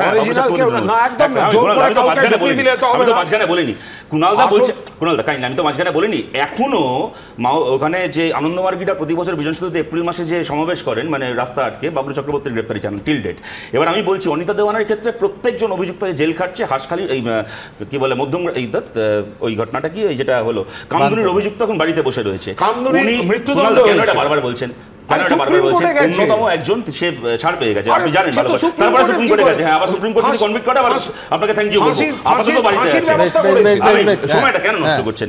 দ্বিতীয় কথা হচ্ছে, উনি এই যে কোটেশন শোনাচ্ছেন না, এই যে পার্ক স্ট্রিটে এবিপি আনন্দকে সাক্ষাৎকার দিয়ে কাকলি ঘোষ দস্তিদার বলেছিলেন মেয়েটার কাস্টমারের সঙ্গে ঝামেলা, ওইটা হাসখালিতে মুখ্যমন্ত্রী বলেছিলেন প্রতিবার এরকম করবেন, এটা ঠিক আছে, প্রথম গ্রেফতারে ভুল ছিল সেইখানে, এটা করবেন আপনিও তো এরপরে বলবেন, আমি যদি এরকম করে আপনার ভালো লাগবে। হাসখালিতে হাসখালির ঘটনায় মুখ্যমন্ত্রী বলেছিলেন মেয়েটা প্রেগন্যান্ট ছিল নাকি ছিল, ঘটনাটা হচ্ছে আজকে সেটাকে নিয়ে আমরা আলোচনা করছি। সুমনদা, গোটা রাজ্য জুড়ে গত 10 দিন ধরে যে রাস্তায় নামছে কোন সিপিএম কংগ্রেস বিজেপি নয়, মোহনবাগান ইস্ট বেঙ্গলের সমর্থকরা রাস্তায় নামছে। আমি এই পাটে আসবো, কিন্তু তার আগে বলি যে এই তালিকা অন্তহীন। আমি কেন আজকে 2024-এর 19শে আগস্ট দাঁড়িয়ে, এর আগে ভয়ঙ্কর ঘটনা হয়েছিল অনিতা দেওয়ান, আমাদের মানে শৈশব, আমি তখন স্কুলে পড়ি, মানে তোলপাড় হয়ে গেছিল গোটা রাজ্যে গোটা দেশে, বিজন সেতু ভয়াবহ ঘটনা। কিন্তু আমি বলছি এই নারকীয় ঘটনাগুলোর উদাহরণ টেনে আমরা নরক থেকে আরও অন্ধকার, আরও জ্বলন্ত আরেকটা নরকে চলে যাব। আমার বেসিক প্রশ্নটা এইখানে। এবং এই আজকের ঘটনা, এই ঘটনা ঠিক কতটা মারাত্মক, গত শুক্রবার আমার সঙ্গে যারা স্টুডিওতে ছিলেন একই সঙ্গে আমরা অনুভব করেছিলাম, যখন ওই যে মেয়েটি চলে গেল তার মার সঙ্গে আমরা কথা বলছিলাম এই অনুষ্ঠানে। আমি বলছি যে একেবারে তথ্যের স্তম্ভগুলো তৈরি করেছিল কলকাতা পুলিশ আমাদের সামনে, একবার নয় বারবার, পরের পর প্রেস কনফারেন্স করে আমিও এই চ্যানেলের পক্ষ থেকে আমার সহকর্মীদের বলেছিলাম যে এই রকম একটা বিয়োগ ব্যথা, এই রকম একটা ঘটনা, এর ভেতরে ওইভাবে বাড়িতে গেট ক্র্যাশ করা অথবা অ্যাপ্রোচ করার কোনো প্রয়োজন নেই, ওনাদের সময় হলে ওনারা আসবেন। সেই সময় হয়েছিল শুক্রবার, এসে মা এবং বাবা বললেন, আমি স্তম্ভিত হয়ে গেলাম এই আসনে বসে এই লাইভ অনুষ্ঠানে, যে ওখানে আমাদের বসিয়ে রেখেছিল, দেখতেই দিচ্ছিল না মৃত্যুর পর। প্রথমে তো অ্যাসিস্ট্যান্ট সুপার যা বলেছেন, মেয়ে সুইসাইড করেছে, পরিচয় দিয়ে ফোন এসছিল। আমরা তো পুলিশের পায়ে ধরেছি, আমার মেয়ের মুখটা একটিবার দেখাও। বলছে না, দেখাবো না, তদন্ত চলছে।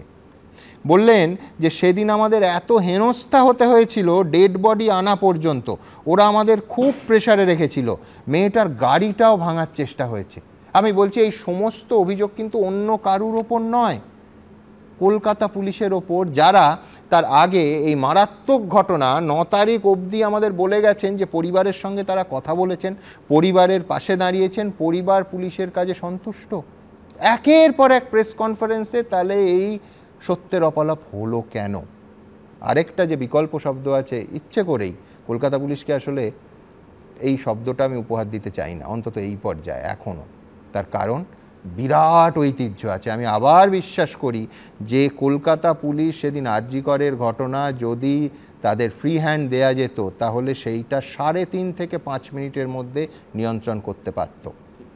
মিস্টার বিনীত গোয়েলের টিমের ওপর তার যত ভরসা আছে, আমার 1 ছটাক ভরসা কম নেই, বারবার এই কথাটা বলি। কিন্তু বিস্ময়টা সেদিন আমাদের সামনে যে অলীক কুনাট্য রঙ্গ হলো, বিশ্বাস করুন সেটার কোনো ব্যাখ্যা নেই, অথবা রাজনৈতিক ব্যাখ্যা আছে। কি বলেছেন এই নির্যাতিতার মা এবং বাবা, দেখাবো। খবর প্রথমে কিভাবে পেয়েছিলেন? প্রথমে তো খবর পেয়েছিলাম, কলেজ থেকে ফোন এসেছিল যে আপনার মেয়ে অসুস্থ, আপনার একটু তাড়াতাড়ি করে চলে আসুন, হ্যাঁ বলে উনি লাইনটা কেটে দিলেন। আমি সঙ্গে সঙ্গে তোর মা বললো আমার মেয়েটার কী হলো তাহলে, যে বলে শাড়ি টাড়ি পরে নিচে আসতে আসতে আমি আবার কল করলাম, কারণ আমরা তখন চাপে পড়ে গেলাম, টেনশনে পড়ে গেলাম। কল করলাম, উনি বললেন আমরা ওনাকে এমার্জেন্সিতে নিয়ে যাচ্ছি। আমি বলছি কী হয়েছে আমার মেয়ের? বলে আমি কি ডাক্তার, আমি বলবো বলে মুখ দিয়েছি, হ্যাঁ ডাক্তার আমি বলবো, লাইন কেটে দিলেন। কিছু কে বলেছিল পরিচয়? তখন কোনো পরিচয় দেননি। তারপরে আবার ফোন করলেন, ও একই নাম্বার থেকে 3বার ফোন এলো। তৃতীয়বার উনি ফোন করলেন, বললেন আমি অ্যাসিস্ট্যান্ট সুপার বলছি, আপনার একটু তাড়াতাড়ি চলে আসুন, আপনার মেয়ে সুইসাইড করেছে। তখন ম্যাডাম ফোন করেছিলেন, আমাদের দিদি ফোন করেছিলেন সিপিকে, সিপির সঙ্গে আমাদের ওনার সঙ্গে কথা হলো। এবং সিপিকে কখন ফোন করেছিলেন ম্যাডাম? তখন 3টে বাজে। মানে ম্যাডাম বিষয়টি জেনে গেছিলেন? হ্যাঁ তখন জেনেছিলেন, সে আমাদের সঙ্গে কথা হয়েছিল, তখনই সিপি আমাদের দিলেন। ম্যাডাম বললেন, আশ্বাস দিয়েছিলেন, আমরা আশ্বস্ত ছিলাম এবং যে ন্যায় বিচার পাবেন, এবং আমরা ওনার উপর ভরসা রেখেছিলাম প্রথম থেকেই। কিন্তু কিছুক্ষণ 2-1 দিন পরে দেখি বিষয়টা একটু অন্যদিকে নেওয়ার চেষ্টা হচ্ছে। আজকে এই বিনীত গোয়েল যিনি পুলিশ কমিশনার, তার ভূমিকা নিয়ে তৃণমূলেরই সাংসদ প্রশ্ন তুলেছেন, দেখেছেন, কি বলবেন? আপনারা তো কাছ থেকে দেখেছিলেন বিনীত গোয়েল কিভাবে ব্যবহার করেছেন। ওনাকেও আমার মনে হচ্ছে ওনাকেও সিবিআই তদন্তের মধ্যেই নেওয়া উচিত। হ্যাঁ, ওনার ব্যবহারটা উনি আমাদের কোঅপারেট করেননি কোনো, মানে যাতে ব্যাপারটা তাড়াতাড়ি সব মিটিয়ে দেওয়া যায়, উনি সেই চেষ্টাই করেছিলেন। আপনাদের বাড়িতেও তো উনি এসেছিলেন মুখ্যমন্ত্রীর সঙ্গে। হ্যাঁ, কি বলেছিলেন? না তখন আমাদের সঙ্গে কোনো কথা হয়নি ওনার সঙ্গে। তদন্ত হচ্ছে সেটাই বুঝতে পারছি না, যে 7 দিন 8 দিন হয়ে গেল, তাও কোনো ক্লু বেরোচ্ছে না ওই এক সঞ্জয় রায় ছাড়া। এটা আমরা বুঝতে পারছি না। খুব হতাশার, সিবিআই হতাশায় ভেঙে পড়েছি আমরা। যত দিন যাচ্ছে হতাশায় আমরা তো ভেঙেই পড়ছি। যে প্রিন্সিপালকে নিয়ে এত বিতর্ক, সেই প্রিন্সিপালকে টানা জেরা করা হচ্ছে, কিন্তু তাকে গ্রেফতার ওনাকে তো গ্রেফতার করা হচ্ছে না। এখনো কি সিবিআই জানতে চাইছে ওনার কাছ থেকে, সেটা তো আমরা বুঝতে পারছি। এই ধরনের পিজি ট্রেনিংদের তো সঙ্গে প্রিন্সিপালও খুব দুর্ব্যবহার করতেন, আপনি শুনেছেন আগে আপনার মেয়ে। হ্যাঁ, সেটা প্রিন্সিপালের সামনে কিছু বলেনি, তবে বিপি কে ভয় পেত, হয়তো ফেল করিয়ে দেবে, বা ওই ওর রিসার্চ পেপারটা পাল্টে দিয়েছিল, এগুলো ভয় পেত। প্রথম থেকেই মানে কাউকে আড়াল করার চেষ্টা করা হচ্ছে। একজন চিকিৎসক নিজের হাসপাতালে খুন হলেন, সেটাকে লোপাট করার কি চেষ্টা, কাকে আড়াল করার চেষ্টা? নিশ্চয়ই বিষয়টা জড়িত আছে ডিপার্টমেন্টের লোকজনই, তা নাহলে এরকম হবে কেন? আমরা তো সেই জন্য তো বারবার ডিপার্টমেন্টকেই দায়ী করছি বিষয়টা নিয়ে। টোটালটা বিষয়টা ডিপার্টমেন্টই তো খতিয়ে দেখা উচিত সবার ফার্স্টে, এবং ডিপার্টমেন্ট আমাদের সঙ্গে সহযোগিতা করা উচিত, সেখানে আমাদের সঙ্গে এখন পর্যন্ত কোনো কেউ যোগাযোগ করেনি, কোনো সহযোগিতা তো করছেই না। সঞ্জয় রায় সে কি করতে পারে একাই, কি মনে করেন আপনি? তো না, এই তো একার দ্বারা কিছুতেই সম্ভব না। যারা আন্দোলন করছে তাদেরকে মুখ বন্ধ করার চেষ্টা করছেন, এটা কেন? এটাই আপনারা মানে ছড়িয়ে দিন। আর আপনাদের মাধ্যমে আমার সমস্ত রাজ্যবাসীকে এবং দেশবাসীকে কৃতজ্ঞতা জানাই, আপনাদের মাধ্যমেই জানাই। তারা যেভাবে আমাদের পাশে দাঁড়িয়েছে, আমার মেয়ের দোষী যতদিন না সাজা পায় ততদিন যেন তারা আমাদের সঙ্গে থাকে, এই আহ্বান আমি রাজ্যবাসীকে জানাতে চাই। সারা পৃথিবীর লোককেই আমি কৃতজ্ঞতা জানাই, এবং যতদিন না আমার মেয়ের দোষীদের শাস্তি হয় তারা যেন আমাদের পাশে এভাবেই থাকে। আপনাদের মাধ্যমে এই আহ্বান আমি সবার কাছে জানাই। মুখ্যমন্ত্রী আপনাদের বাড়িতে এসেছিলেন, তদন্তের আশ্বাস দিয়েছিলেন, তারপরে তো কিছু হয়েছে, কি বলেছিলেন? মুখ্যমন্ত্রী বলেছিলেন দোষী শাস্তি পাবে রবিবারের মধ্যেই, না হলে আমি সিবিআইকে দেব। আমরা তো তার আগেই সিবিআই পেয়ে গেছি। আমরা পুলিশের বললাম তো একটাই, পুলিশের যে কার্যক্রম দেখে আমাদের ভালো লাগেনি বলে আমরা সিবিআই এর কাছে। পুলিশ কমিশনারের ভূমিকা কারোরই ভালো লাগেনি। হচ্ছে মুখ্যমন্ত্রী যে আজকে 144 ধারা জারি করেছেন, এটা কোথাও কোনো যাতে প্রতিবাদ বন্ধ করতে চাইছেন। উনি এত কথা বলছেন, উনি নিজে রাস্তায় নামছেন, আন্দোলন করছেন, নির্যাতিতার বিচার চাই, এদিকে উনি আন্দোলন যাতে না হয় সেই বন্ধ করারও চেষ্টা করছেন। এটা কি ধরনের দ্বিচারিতা কেন করছেন উনি? উনি তাহলে কি জনগণকে, সাধারণ জনগণকে ভয় পাচ্ছেন? এটা আমাদের একটা প্রশ্ন আছে এখন।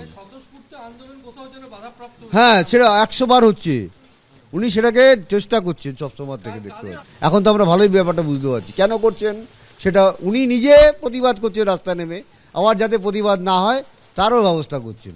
মেয়ে সবসময় এড়িয়ে চলতে চাইতো সবকিছুতেই, মানে ও যেহেতু পড়াশোনায় যেতে ক্ষতি হবে এসব দিকে নজর দিলে, ও সবসময় যে একদম পড়াশোনা। এখন কিছুটা পরিষ্কার বুঝতে পারছেন যে আজকে কি হতো।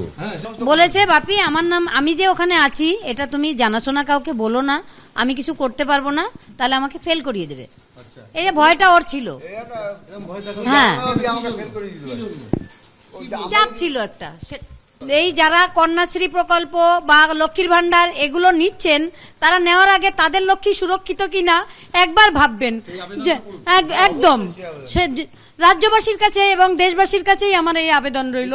দেখুন, আমি বারবার বলি যে প্রত্যেকটা মুদ্রার দুটো পিঠ থাকে। একটা পিঠ হচ্ছে, আমি আবার বলছি, সেখানে বিস্ময় আছে যে 13ই আগস্ট যখন এই অসহায় পরিবারটা কোর্টে গেল, তাদের এভিডেভিট থেকে আমরা জানতে পারলাম যে পুলিশের বিরুদ্ধে তাদের কি মারাত্মক অভিযোগ প্রথম দিন থেকে, এবং পুলিশের ওপর তাদের কোনো ভরসা নেই। কার্যত এই রায়তে দেখবেন কলকাতা হাইকোর্টের মাননীয় প্রধান বিচারপতির ডিভিশন বেঞ্চ একেবারে স্পেসিফিক্যালি দেখবেন, এরম বিরল, মানে আমার কেরিয়ারে খুব কম কেস দেখেছি যেটা আবেদনের যেদিন কেসের প্রথম শুনানি সেই দিন সিবিআই তদন্ত, সাধারণত দ্বিতীয় তৃতীয় দিন রাজ্য সরকারের বক্তব্য, ইনভেস্টিগেটিং এজেন্সি তাদের বক্তব্য নিয়ে তারপর সিবিআই রায় হয়। প্রথম দিন সিবিআই রায়, তো আমি খুঁটিয়ে 17টা পাতা পড়লাম, একেবারে এই সিবিআই তদন্তের রায়টা দাঁড়িয়ে আছে যে পরিবারটা যাদের সব কিছু চলে গেছে তাদের কলকাতা পুলিশ কনভিন্স করতে পারেনি, অথবা কলকাতা পুলিশের ওপর প্রাথমিক ব্যবহারের পর যা চলেছে তাদের ন্যূনতম ভরসা নেই। এটা হচ্ছে মুদ্রার একটা দিক, যার উত্তর নিঃসন্দেহে কলকাতা পুলিশ দেবে। আজকে মা বলছেন যে সরকার যারা আন্দোলন করছেন তাদের মুখ বন্ধ করার চেষ্টা করছে, কিন্তু উল্টো পিঠটা হচ্ছে সিবিআই। এই যে অপরিসীম ভরসা সিবিআইয়ের ওপর, সেই সিবিআইয়ের বিশ্বাসযোগ্যতা এবং কতটা ভরসার যোগ্য, এর আগে নারদা সারদা থেকে শুরু করে বকটুই আপনারা জানেন গত সপ্তাহেতেই একটা হলো যে 11 জনকে মহিলা এবং শিশুসহ জ্বালিয়ে দেওয়া হয়েছিল। সেই কেসে সাক্ষী কোর্টে দাঁড়িয়ে বলল যে তারা অভিযুক্তদের চিনতে পারছেন না, তিনি প্রধান সাক্ষী। আমি বলছি এই সিবিআইয়ের ওপর ভরসাটা নিয়ে আমি আসবো, তার কারণ 23 তারিখ 14 দিনের হেফাজত শেষে সিবিআইয়ের কাছে তো যেতে হবে, এই মামলা উঠবে, সিবিআইকে কোর্টে এসে বলতে হবে। আমি ঠিক এইখানে বিমলদার কাছে আসবো যে একদিকে কলকাতা পুলিশের ব্যর্থতা, যেটা নিয়ে আমার ধারণা আপনাদের কারুর বা স্টুডিওয় কারুর সংশয় নেই, মা বাবা বলছেন, কিন্তু আরেকটা হচ্ছে সিবিআই সেই ব্যর্থতার ক্ষত সেটা নিরাময় করতে পারবে না। একটা কথা বলি, কলকাতা পুলিশকে স্কটল্যান্ড ইয়ার্ডের সঙ্গে তুলনা করবে নাকি চিতপুর রেল ইয়ার্ডের সঙ্গে, সেটা ভবিষ্যতে সে আলোচনা হতেই পারে। কারণ কলকাতা পুলিশকে দেখে সেদিন প্রথমের দিকে নাকি ধাক্কাধাক্কি করে আটকানোর চেষ্টা করছিল, তারপর উল্টো দিকে যখন দৌড় মারলো, আমার মনে হলো কয়েকজনের নাম ইন্ডিয়ান অলিম্পিক অ্যাসোসিয়েশনে পাঠিয়ে দিলে এবারে আমাদের অলিম্পিকে 100 বা 200 মিটারে সোনা পেয়ে যেতাম, যে হারে দৌড় মেরেছিল, যত জোরে আর কি। এবং তারপর নার্সদের কাছে গিয়ে বলেছে বাথরুমে লুকোবো, মাথায় জড়িয়ে কম্বল জড়িয়ে লুকোবো। এই কলকাতা পুলিশকে রেলিয়াডি বলা যাবে, স্কটল্যান্ড ইয়ার্ড বলা উচিত নয়। বাট সিবিআই এর ক্ষেত্রে যে প্রশ্নটা করলে তার উত্তর দেওয়ার ডেফিনেটলি প্রয়োজন আছে। কারণ সিবিআই এরকম বহু কেস খুব ভালোভাবেই সামলেছে এবং দিনের আলোয় নিয়ে এসছে অন্যায়গুলোকে যেখানে পেরেছে এবং যেখানে তার সামনে প্রমাণগুলো রয়েছে। আমি একটা কথা বলি, সেটা হচ্ছে যে আদালতে যখন আলটিমেটলি কোনো কিছু যাবে, আদালত প্রমাণ চাইবে, প্রমাণ না হলে ছুঁড়ে ফেলে দেবে। কারণ একটা লোকেরও যাতে অন্যায়ভাবে শাস্তি না হয়। দেখো ধনঞ্জয় চ্যাটার্জির ফাঁসি আজ অব্দি প্রশ্ন উঠছে যে লোকটাকে অন্যায়ভাবে ফাঁসিতে লটকানো হয়েছিল কিনা, এখনো কিন্তু প্রশ্নগুলো রয়ে গেছে। তাই এখন আদালত বলে একটাও, হাজারটা অপরাধী ছাড়া পেয়ে যাক, একটাও কিন্তু নির্দোষ ছাড়া মানে শাস্তি না পায়। ন্যাচারালি নির্ভর করছে কতটা প্রমাণ রয়েছে, কতটা প্রমাণ সেখানে লোপাট করা হয়েছে। এই রাজ্যে প্রমাণ লোপাটের ইতিহাস রয়েছে। এই রাজ্যে একটা তদন্ত আটকে দিতে বিকেল 5টায় ব্যাংক খুলিয়ে ব্যাংকের সমস্ত কাগজপত্র লোপাট করে দেওয়ার ইতিহাস রয়েছে। এখানে এই ধরনের ইতিহাসগুলো রয়েছে। সিবিআইকে আমি ধাপার মাঠে নামিয়ে দিলাম, আর তার কাছে ঝুড়ি এবং কোদাল যা সাফ কর, সিবিআই এর পক্ষে কঠিন। ঠিক বিমলদা, কিন্তু সিবিআইকে আদালতে দাঁড়িয়ে স্বচ্ছতার সঙ্গে বলতে হবে যে আমি প্রমাণ পাইনি। আমি বলছি সেই বলার পর মানুষ জাজ করবেন, কিন্তু আপনি যে বা প্রমাণ লোপাট করা হয়েছে আমার হাতে প্রমাণ নেই, না না, কিন্তু আমি বলছি স্বচ্ছতার সঙ্গে সিবিআই কে বলতে হবে, সিবিআই কে বলতে হবে। এটা কিন্তু আদালতের নজরদারিতে হচ্ছে, প্রমাণ লোপাট হয়নি, আদালতের নির্দেশে হচ্ছে। গোটা সমাজের চোখ আছে সিবিআই এর উপর। এবং সবচেয়ে, আমি একটু শেষ করে নিই, সবচেয়ে বড় কথা, এরকম একটা সরকার যারা সিবিআই কে প্রতি পদে বাধা সৃষ্টি করে, এরা জানতো সারদা শুরু থেকেই যে এদের রাষ্ট্রে পৃষ্ঠে এরা দুর্নীতিগ্রস্ত, ফলে সিবিআই কে আটকানোর জন্য কোর্টে গেছে। তার সাথে কিন্তু শুভেন্দু অধিকারীর কথা মিলছে না। শুভেন্দু অধিকারী পরশুদিন প্রেস কনফারেন্স করে বলেছেন সিবিআই এর উপর আমাদের ভরসা নেই, আমরা তাই জুডিশিয়াল ইনকোয়ারি চেয়েছিলাম। আমি বলছি তাই না, বলেছেন যে এটা কিছুটা নিশ্চিত। আমি শেষ করি, তারপর নিজেদের মধ্যে কলহ নয়। আমার কথা হচ্ছে যে সিবিআই এইরকম বহু কেস সামলেছে। ন্যাচারালি সিবিআই আগামী দিনে যখন জমা দেবে নিশ্চয়ই সে বলতে পারবে কি কি পেয়েছে, কি কি পায়নি। আর সবচেয়ে বড় কথা, এইরকম একটা সরকার যারা একটা হোস্টাইল সরকার, সব সময় বিরোধিতা করে, যারা সিবিআই কে পদে পদে আটকানোর চেষ্টা করে, তোমার আমার টাকা দিয়ে বাইরে যায়। আমি আস্তে আস্তে কথা বলি,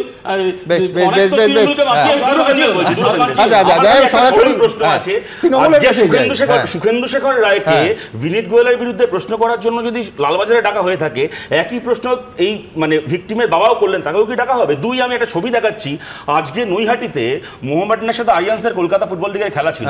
প্রথম গোলটা করার পরে মোহনবাগানের প্লেয়াররা জাস্টিস ফর আরজি কল লেখা জার্সি তুলে ধরে।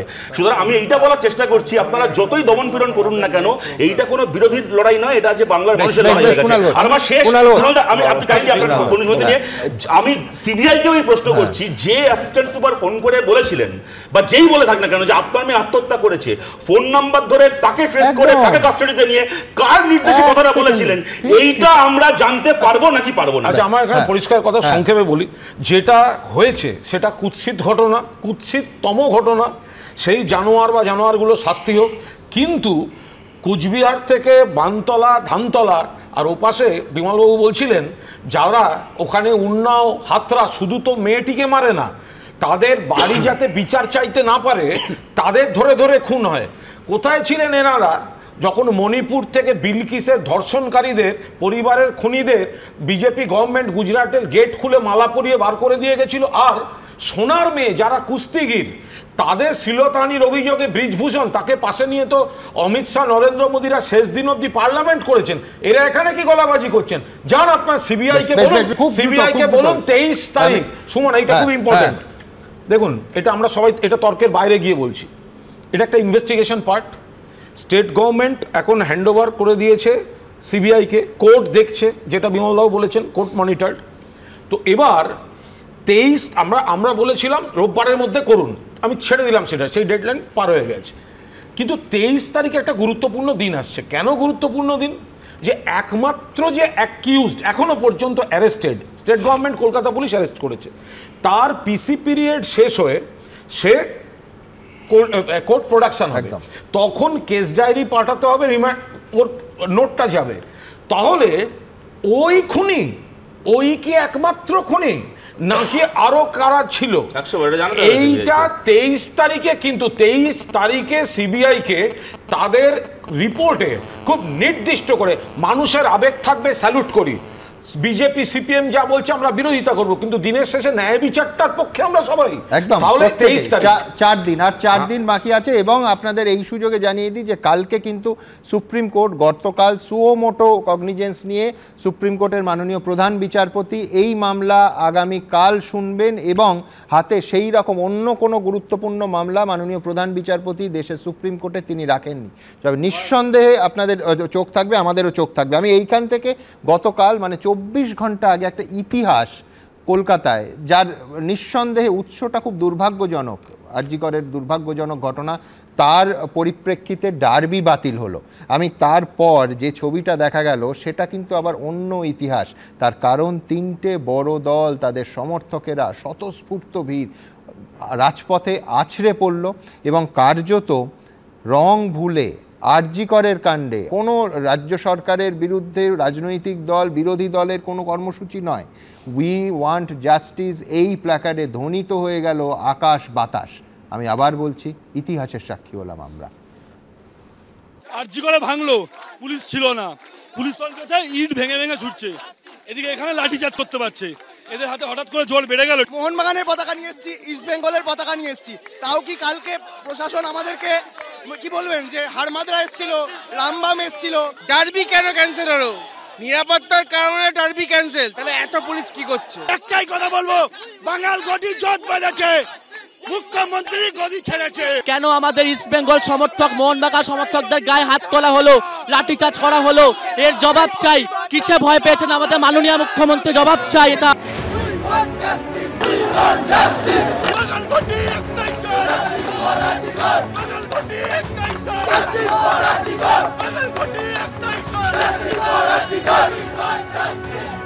এও এক আবেগ, তবে শত বছরের যুদ্ধের চিরপরিচিত আবেগ থেকে একেবারে আলাদা।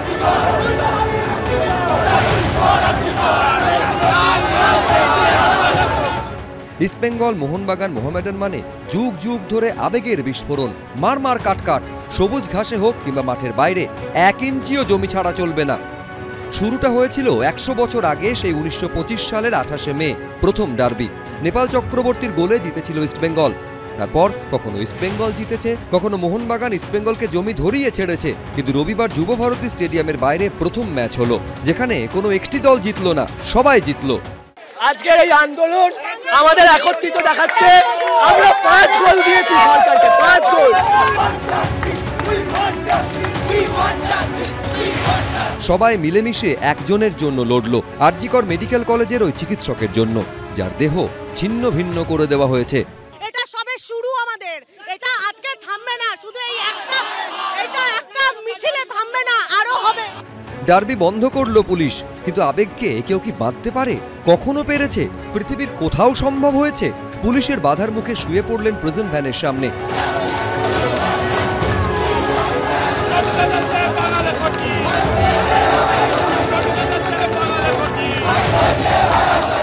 কিছুক্ষণ পর পুলিশও বুঝলো এই আবেগকে বন্দী করা সম্ভব নয়, খুলে দিতে হলো প্রিজন ভ্যানের দরজা। ইস্ট বেঙ্গল এবং মোহনবাগান জনতার দাবিতে প্রিজন ভ্যান থেকে ছেড়ে দেওয়া হচ্ছে একের পর এক সমর্থকদের। আমরা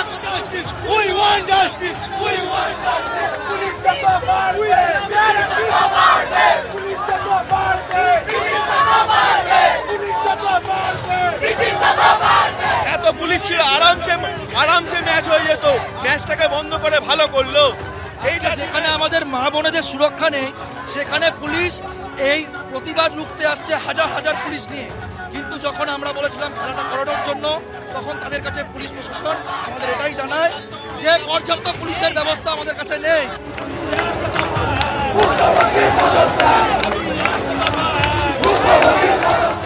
একটা মেয়ে মিলিয়ে দিল 3 প্রধানকে, তার জন্য বিচারের দাবিতে জ্বলল মশাল। বিচারের দাবিকে এগিয়ে নিয়ে গেল নৌকা। ফুটবলের মক্কা দেখিয়ে দিল তার প্রতিবাদের ভাষা কি হতে পারে।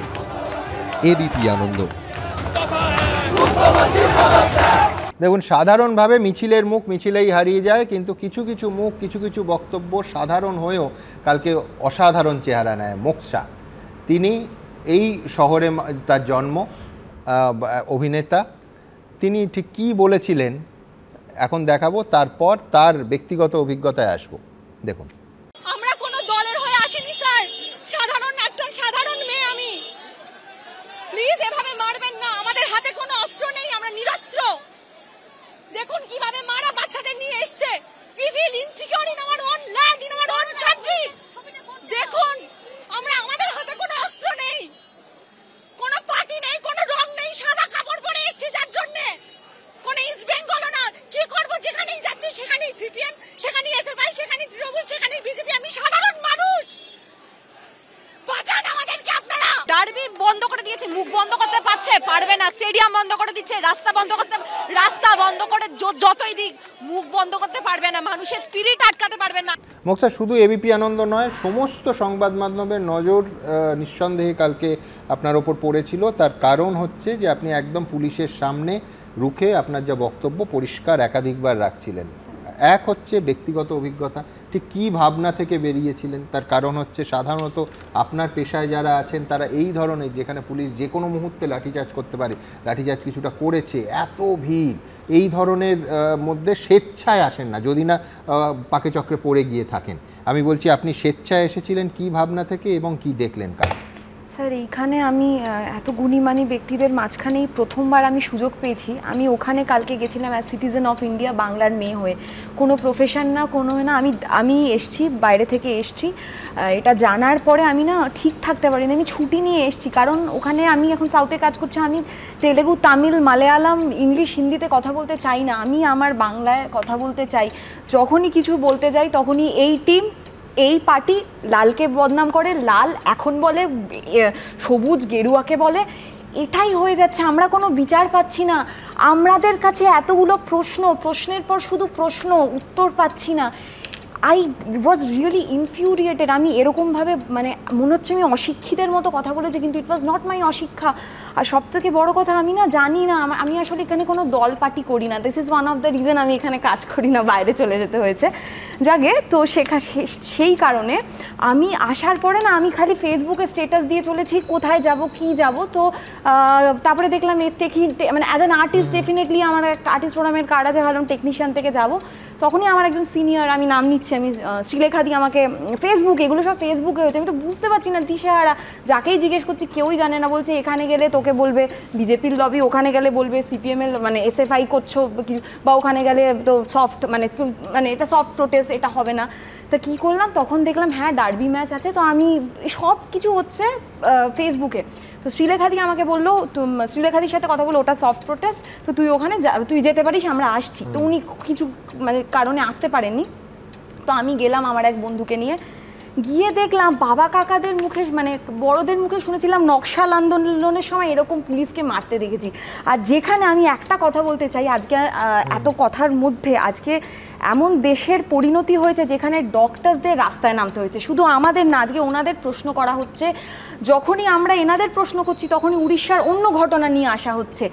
একটা প্রশ্নের আগে 10 বছর আগে কি হয়েছিল, 25 বছর কি আগে হয়েছিল, যখনই আমরা প্রশ্ন করি এটা বাম আমলে এটা হয়েছে, বাম আমলে অন্য রাজ্যে হাতরাস হয়েছে, কেন আমরা কোনো ডেফিনেট মানে আনসারে আসতে পারছি না? ওই কারণেই তো পরিবর্তন।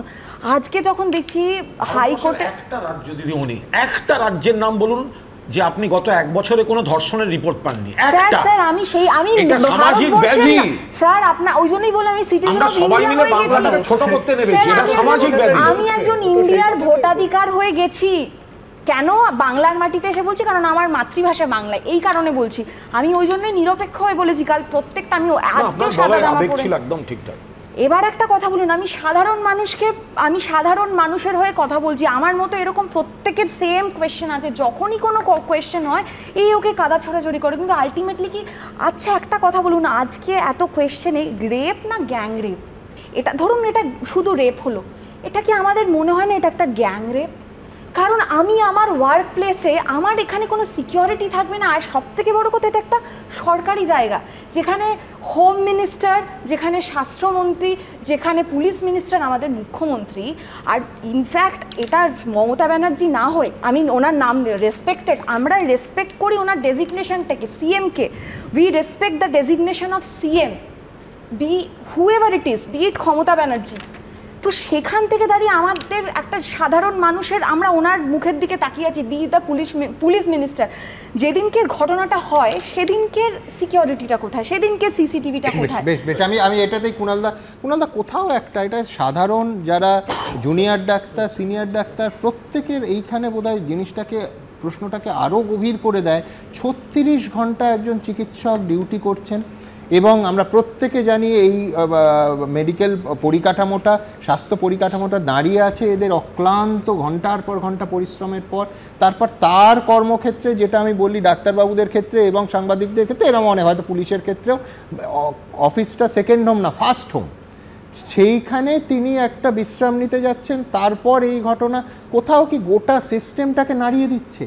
এরপর আপনি কি করে আপনার কোনো জুনিয়রকে বলবেন যে আপনি, আপনার সরকারি হোক বেসরকারি হোক, যে হাসপাতালে এখানে তুমি থাকো এখানে, মানে আমি বলছি তার বাড়ির লোকে তো দিনে 4 বার ফোন করে তার ঘুম ভাঙাবে যে মানে ঠিক আছে তো, এই কোথাও একটা অস্তিত্ব নিয়ে টানাটানি হলো। আমরা 40 বছর আগে, কি আমারও আগে যারা মেডিকেল কলেজে পড়েছেন, সেই 1836 সালের 28শে জানুয়ারি যেখানে ভিত্তিপ্রস্তর স্থাপন হয়েছিল মেডিকেল এডুকেশনের, আমরা তো সেই একটা আতকাচা আদিম ব্যবস্থাকে চালিয়ে যেতে পারি না।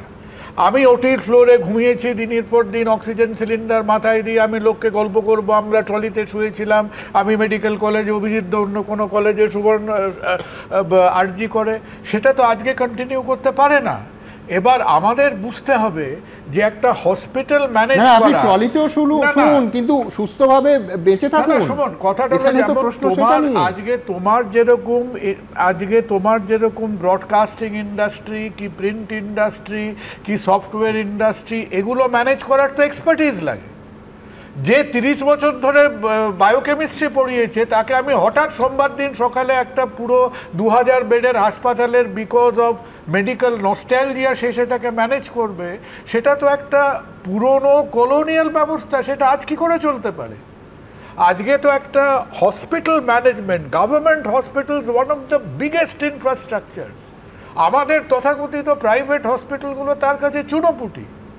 কিন্তু আজকে তো গভর্নমেন্টকে স্বীকার করতে হবে, আজকে কি এয়ারপোর্ট অথরিটি ম্যানেজ করবে? যে 6টা ফ্লাইট নিয়েছে সে এসে ম্যানেজ করতে পারে? সে তো পারে না। তো আজকে গভর্নমেন্ট স্বীকার করুক যে গভর্নমেন্টের যেমন ফাইন্যান্স দেখতে ফাইন্যান্স লিটারেট লোক লাগে, গভর্নমেন্টের আইটিতে যেমন আইটি লিটারেট লোক লাগে, সেরকম আমাদের এই অতিকায় গভর্নমেন্ট হসপিটালসগুলোকে ম্যানেজ করতে তার অভিজ্ঞ লোককে লাগবে। আজকে হঠাৎ করে আমি যে যার মতো, তাদের প্রায়োরিটি কি হয়, আমি আমার আসনটা রাখি, আমি আমার পথটা রাখি, আর বাকিগুলো গড্ডালিকা প্রবাহে চলতে শুরু করবে, যে ঘরটা ছিল তাই থাকবে, একটা কল পাল্টাবো, 2টো বাল্ব পাল্টাবো। So things don't upgrade or change. আর একটা কথা বলি, আজকে তুমি যদি তোমার ইচ্ছা হবে না, আমি জানি যে তোমার ইচ্ছে হলো আমি একটা হাসপাতাল করব, তোমার হাসপাতালকে সার্টিফাই করতে একটা 1000 পয়েন্টের কোয়ালিটি স্ট্যান্ডার্ড আছে ভারতবর্ষে, তাকে বলে NABH। আজকে বেসরকারি হাসপাতাল যদি সেই NABH-এর সার্টিফাইড না হয়, আমরা কোনো স্কিম বা কিছুর পেমেন্ট পাবো না, বিল পাবো না। আজকে গভর্নমেন্ট হসপিটালকেও তো অডিট করতে হবে। তাকেও। আর লাস্ট একটা কথা বলি প্লিজ, আজকে এত সুন্দর পয়েন্ট, আজকে ও যে কথাটা বললো, আমরা আজকে সারা দিন ধরে 7 দিন ধরে কি শুনছি? We want justice. কেন শুনছি? কারণ মানুষ ফিল করছে তারা জাস্টিস পায়নি বলে। জাস্টিস পেলে তো উই ওয়ান্ট জাস্টিস আসতো না। এবং আজকে কুণালের মাধ্যমে সবাইকে বলতে চাই যে দেখো, ইউ ক্যানট, আজকে কোন একজন ডাক্তার 2জন রোগিণীকে ধর্ষণ করেছিল, as you said That is an individual act of human barbarism. এই ঘটনাটাও তাই, কিন্তু শোনা, এই ঘটনাটাও ইন্ডিভিজুয়াল অ্যাক্ট, এটাও ইন্ডিভিজুয়াল।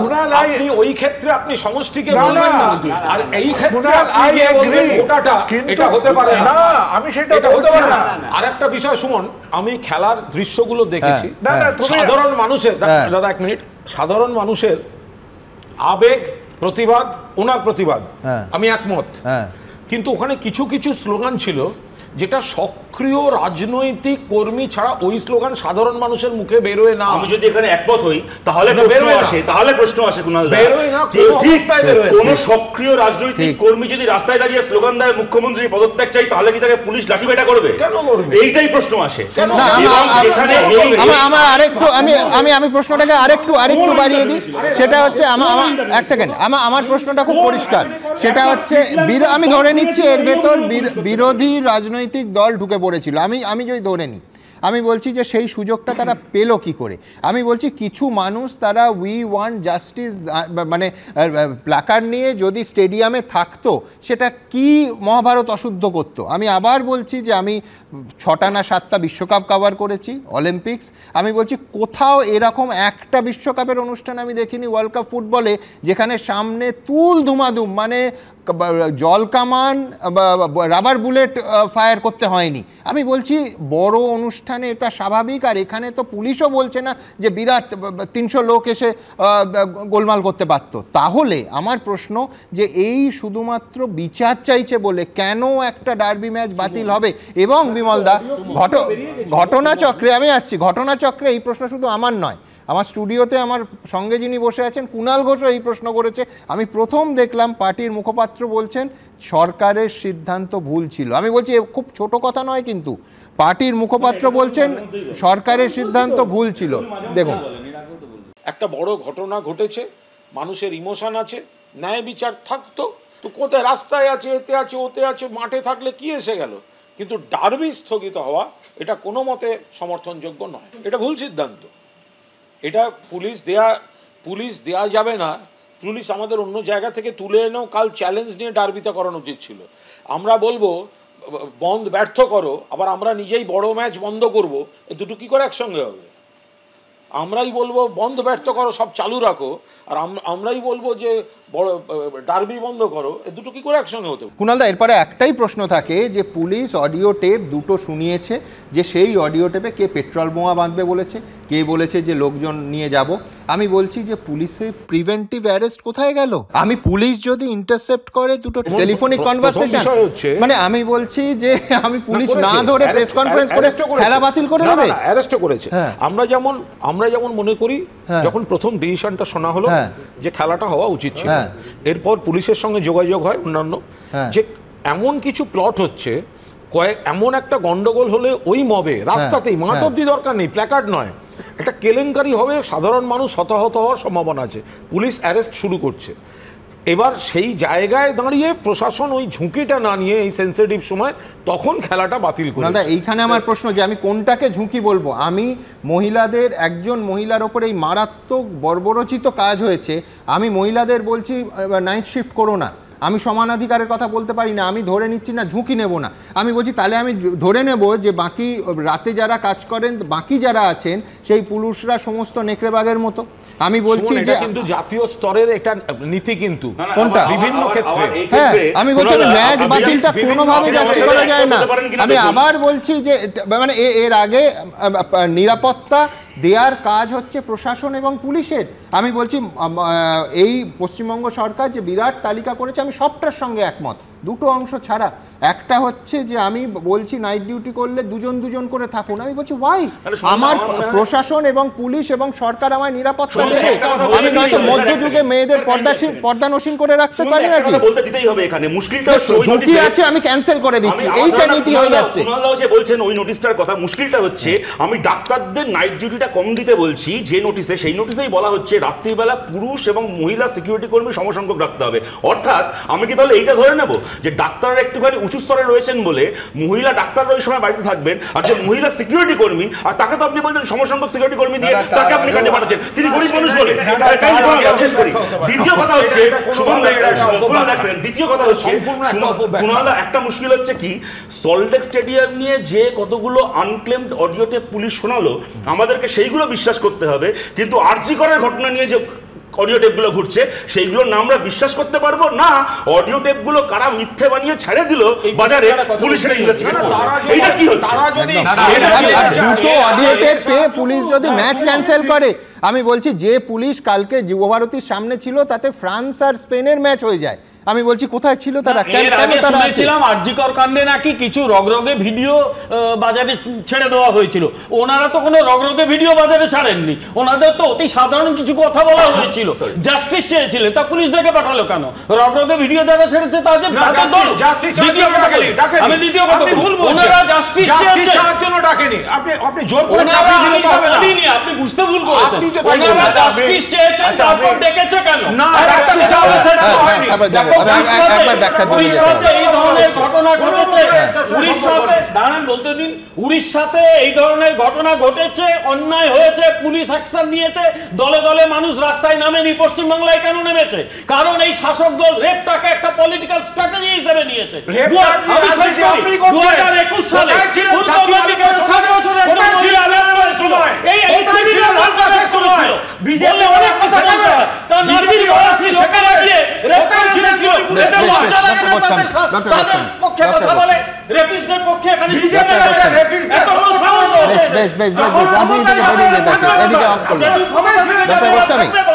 অনেকক্ষণ চুপ করে বসছিলাম, বলতেই হবে এখন। আপনার বলার কিছু থাকবে তো? অনেক কিছু আছে। আমি আসবো। ডেসিবেল লেভেল যতক্ষণ না নেমে যাচ্ছে স্টুডিওতে ততক্ষণ আপনাদের সামনে আরেকটা প্রতিবেদন রাখবো, যে প্রতিবেদনে আমরা পরিষ্কার প্রশ্ন তুলছি যে যেখানে ঝুঁকি আছে সেখানে আমি কি পর্দানসীন করে দেবো? মহিলাদের পর্দানসীন করে দেবো এই জন্য যে তাদের আমি সুরক্ষা দিতে পারছি না? এই প্রশ্ন উঠছে তার কারণ যেখানে আমরা সমানাধিকারের কথা বলছি, যেখানে রাত দখল করতে মহিলারা নামছে, সেখানে কেন তারা মেনে নেবেন যে তারা একই রকম মানুষ হয়ে দক্ষ, হয়তো বেশি দক্ষ হয়ে নাইট ডিউটি পাবেন না? দেখুন, যেখানে সম্ভব, যতদূর সম্ভব মহিলাদের নাইট ডিউটি থেকে স্পেয়ার করবার চেষ্টা হবে, জোড়ায় জোড়ায় কাজ করার উপর গুরুত্ব দেওয়া হবে। Organizations will be encouraged to devise schedules so that women work in pairs or teams and know each other's movements during night hours. মেয়েরা যখন রাতের শহরে নিরাপদে চলাফেরার জন্য রাতের দখল নিচ্ছে, তখন সরকার কিনা চটজলদি সমাধান সূত্র খুঁজতে গিয়ে নাইট ডিউটি যথাসম্ভব না দেওয়ার পক্ষে সওয়াল করছে। আর এতেই হতবাক সকলে। মেদিনীপুরের মেয়ে দেবলীনা দলুই, কলকাতা মেডিকেল কলেজের এমডি প্রথম বর্ষের পড়ুয়া চিকিৎসক। প্রায়ই নাইট ডিউটি করতে হয়, রাতের শিফট কম দেওয়ার কথা শুনে হতবাক দেবলীনা। এটা কোনোভাবেই সলিউশন হতে পারে না। Night duty is a part and partial of our duty. শুধু আমরা ডাক্তাররা নই, আমাদের সাথে সিস্টার দিদিরাও এবং আরও অনেকে অন্যান্য প্রফেশনে যারা আছেন প্রত্যেকেই নাইট ডিউটি করে এবং safety is most important. Safety যদি এই এতদিন পরে এসেও যদি সেফটি না পাই তাহলে আর আমাদের কিছু বলার নেই, তো সেফটিটা এনশিওর করুন। এসনো তারা বিবি, বেলেঘাটার বাসিন্দা এসনো অ্যাপ ক্যাব চালান। রাত দিনের কথা ভাবার সময় নেই, পেটের টানে মোবাইলে বুকিং এলেই স্টিয়ারিং ঘোরে তার। আমাদের বসে থাকলে তো হবে না, আমরা চাই আমরা দিন রাত 24 ঘন্টা কাজ করব, কিন্তু আমাদের নিরাপত্তার দরকার। আমাদের এই যে বোনটা, সে হসপিটালের মধ্যে ছিল, 4 দেওয়ালের মধ্যে থেকেও সে নিরাপত্তা পেয়েছে কি?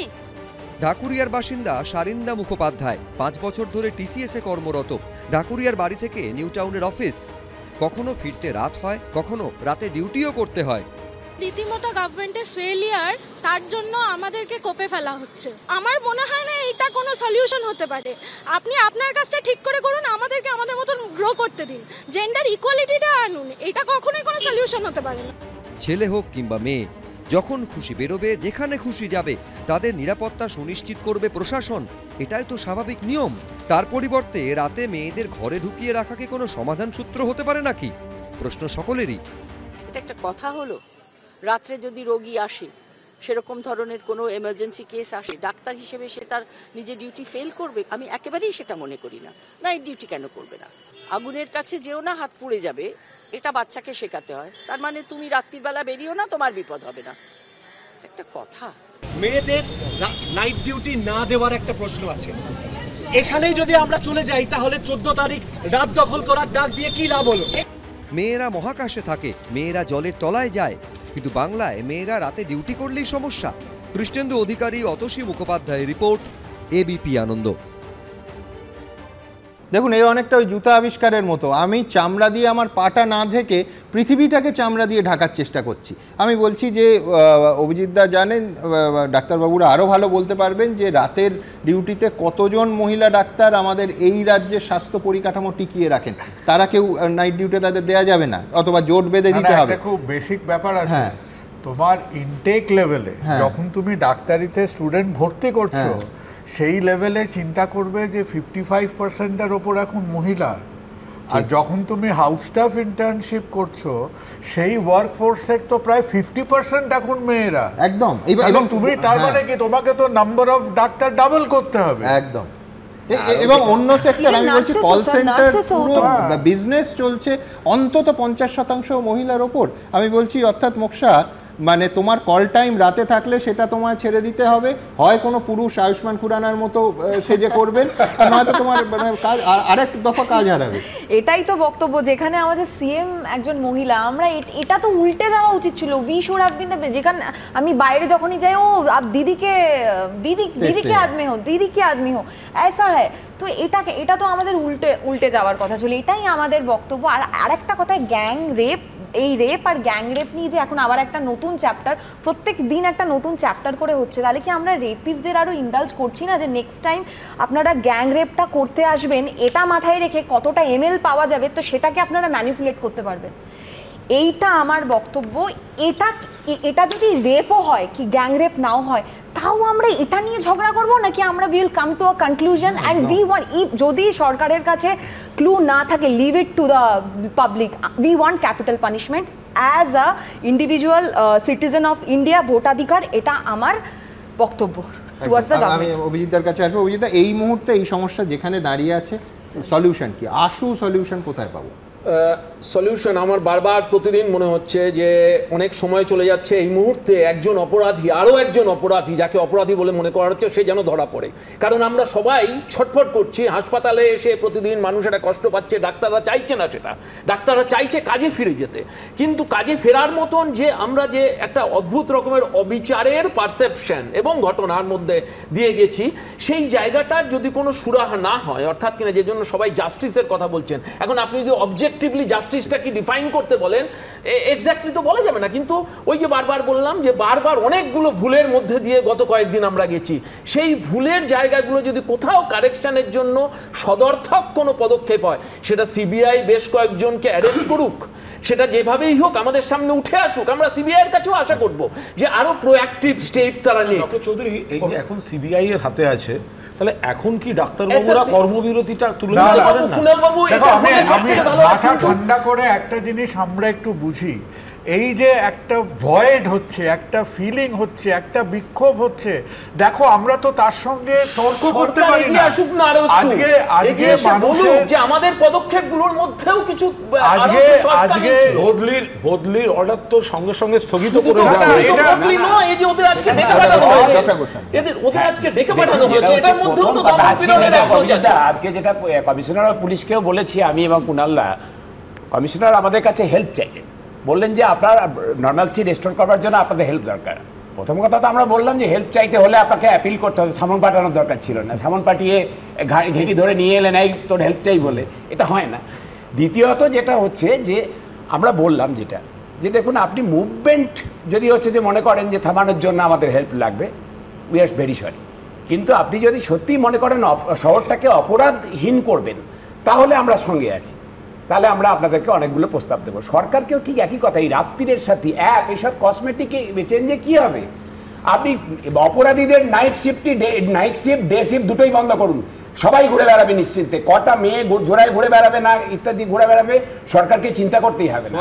অপরাধীদের ঘোড়া সব অপরাধীকে আমি জাস্ট ভেবে দেখার জন্য অনুরোধ করছি। মুশকিলটা হচ্ছে কি, এই সার্কুলারটাকে দেখিয়ে এরপরে ধর্ষক বলবে যে মেয়েটা রাত্রিবেলা বাইরে কি করছিল, সরকার তো বাড়ি থাকতে বলেছিল। সমস্যাটা হচ্ছে আমি খুব মেয়েরা আমি একটা কথা বলি, তারপর জিনিসটা খুব খারাপ, দোষীদের শাস্তি চাই, ফাঁসি চাই, কিন্তু বাস্তব হচ্ছে এটা বিচ্ছিন্ন ঘটনা। আপনি বলুন, আপনি কি এটাকে আপনাকে সাংবাদিক হিসেবে, কিন্তু কেন্দ্রের রিপোর্টে আজও সারা ভারতবর্ষে মহিলাদের জন্য নিরাপদতম শহরের নাম কিন্তু কলকাতা। সকলে মিলে খুব সন্তুষ্ট থাকি। আমার কথা হচ্ছে, মূল সমস্যা হচ্ছে এই সরকারের বিরুদ্ধে ক্ষোভ ছিল, ফেটে বেরিয়েছে, কিছু করার নেই, এ ফেটে বেরোবেই, অন্য যে কোনো ওতে বেরোবে। এই কথায় কথায় আটকায় গেছে,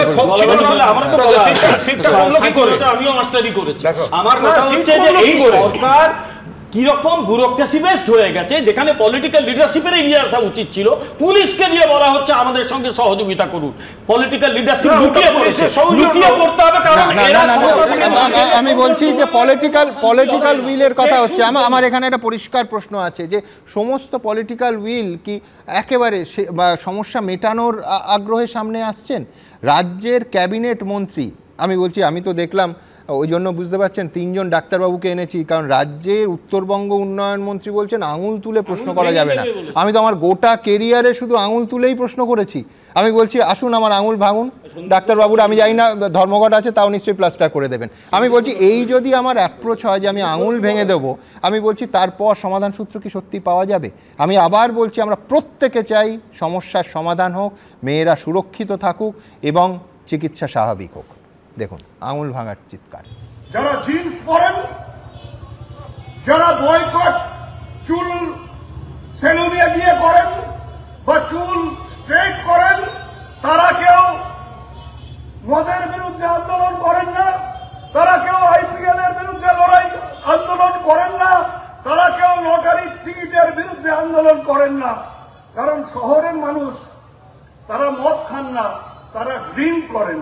ড্রিঙ্ক করলে অসুবিধা নেই, মদ খেলে অসুবিধা। জনরোষ হবে যদি হাসপাতালে রোগী মারা যায়, ডাক্তাররা যদি ডাক্তারি না করে অবরোধের নাম করে বাড়ি চলে যায়, যদি বয়ফ্রেন্ড নিয়ে ঘুরতে যায়, তাহলে তো অটোমেটিক হবেই।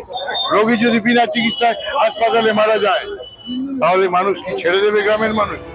আরজিকর মেডিকেল কলেজ হাসপাতালে চিকিৎসককে ধর্ষণ খুনের প্রতিবাদে যখন প্রতিবাদ মুখর গোটা রাজ্য, তখন আন্দোলনকারীদের আক্রমণ করতে গিয়ে মাত্রা ছাড়ালেন উত্তরবঙ্গ উন্নয়ন মন্ত্রী উদয়ন গুহ এবং বাঁকুড়ার তৃণমূল সাংসদ অরূপ চক্রবর্তী।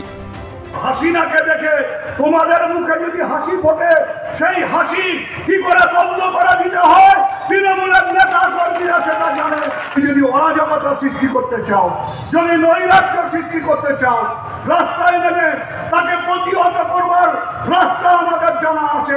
যদি আপনারা চিকিৎসা না হন, আপনাদের বিরুদ্ধে জনরোষ তৈরি হবে, গ্রামের মানুষ দৌড়ে আসবে হাসপাতালে হাসপাতালে, তখন কিন্তু আমরা রক্ষা করতে পারবো না। তৃণমূল কংগ্রেসের নামে কুৎসা রটনা করবে, তাদের কিন্তু আর রেহাই নয়, আর রবীন্দ্রসঙ্গীত বাজবে না।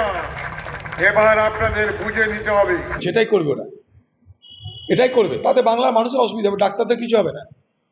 দিদির কি যে আসে, দিদি তো চিকিৎসার জন্য ইউরোপ আছে। এই যে যারা ধমকাচ্ছে তাদের বিরুদ্ধে অবরোধ করে তুলবে এবার বাংলার মানুষ, কেউ ভীত হচ্ছে না। আজও বাংলা মানুষ আন্দোলন করছে, করবে। এই ভাষাগুলো, এই কথাগুলো দল নিশ্চয়ই অনুমোদন করছে না। एट्रोसिटीज हो रहा है, सरकार उसका काम नहीं करता।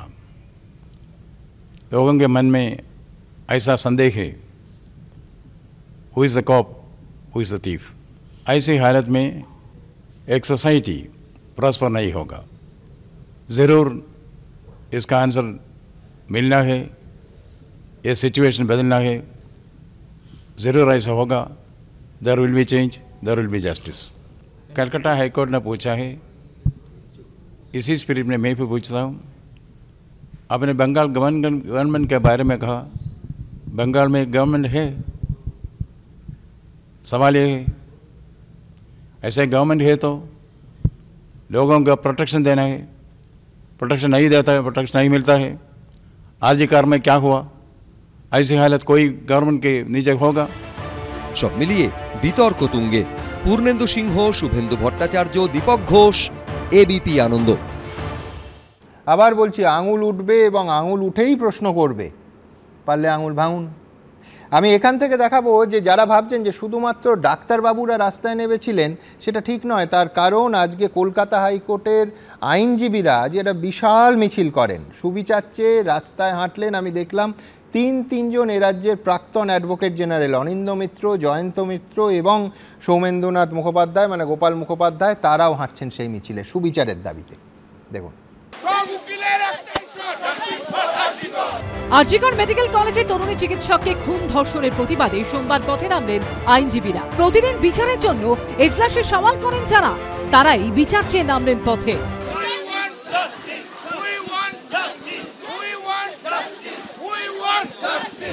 মিছিলে হাঁটলেন তিন প্রাক্তন advocate general Anindya Mitra, Jayanta Mitra, Soumendranath Mukhopadhyay.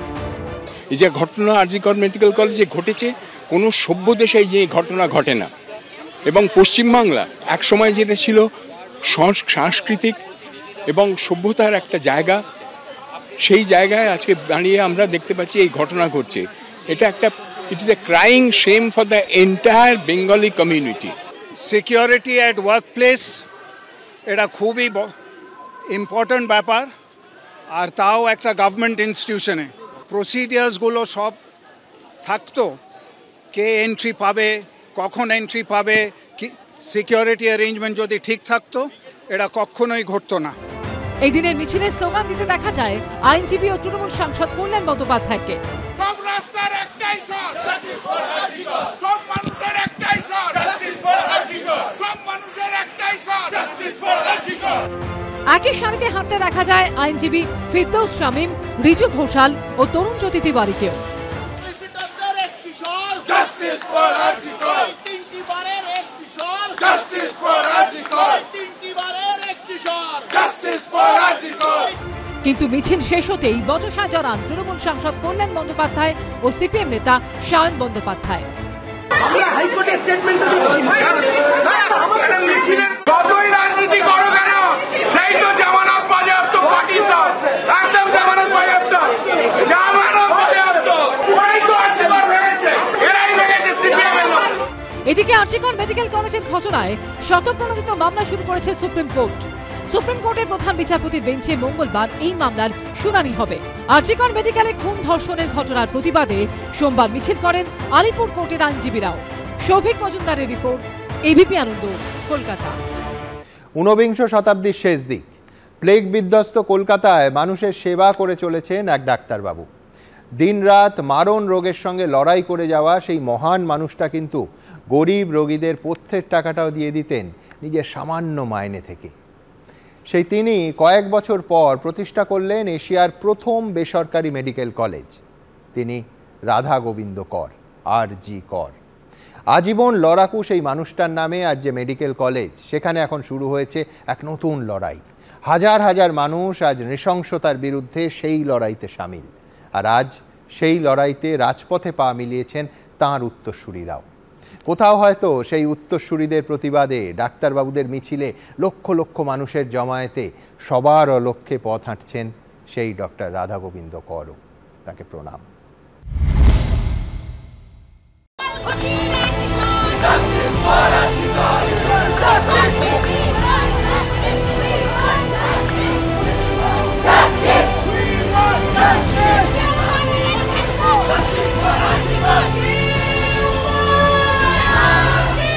Justice for RG Kar, বিচার চায় আরজিকর। গত প্রায় 10 দিন ধরে মুখে মুখে ফিরছে এরকম সব স্লোগান। চিকিৎসকের ধর্ষণ, খুনের মতো জঘন্য ঘটনার সঙ্গে বারবার জড়িয়ে যাচ্ছে কলকাতার প্রথম সারির মেডিকেল কলেজের নামটা, আরজিকর নামটা।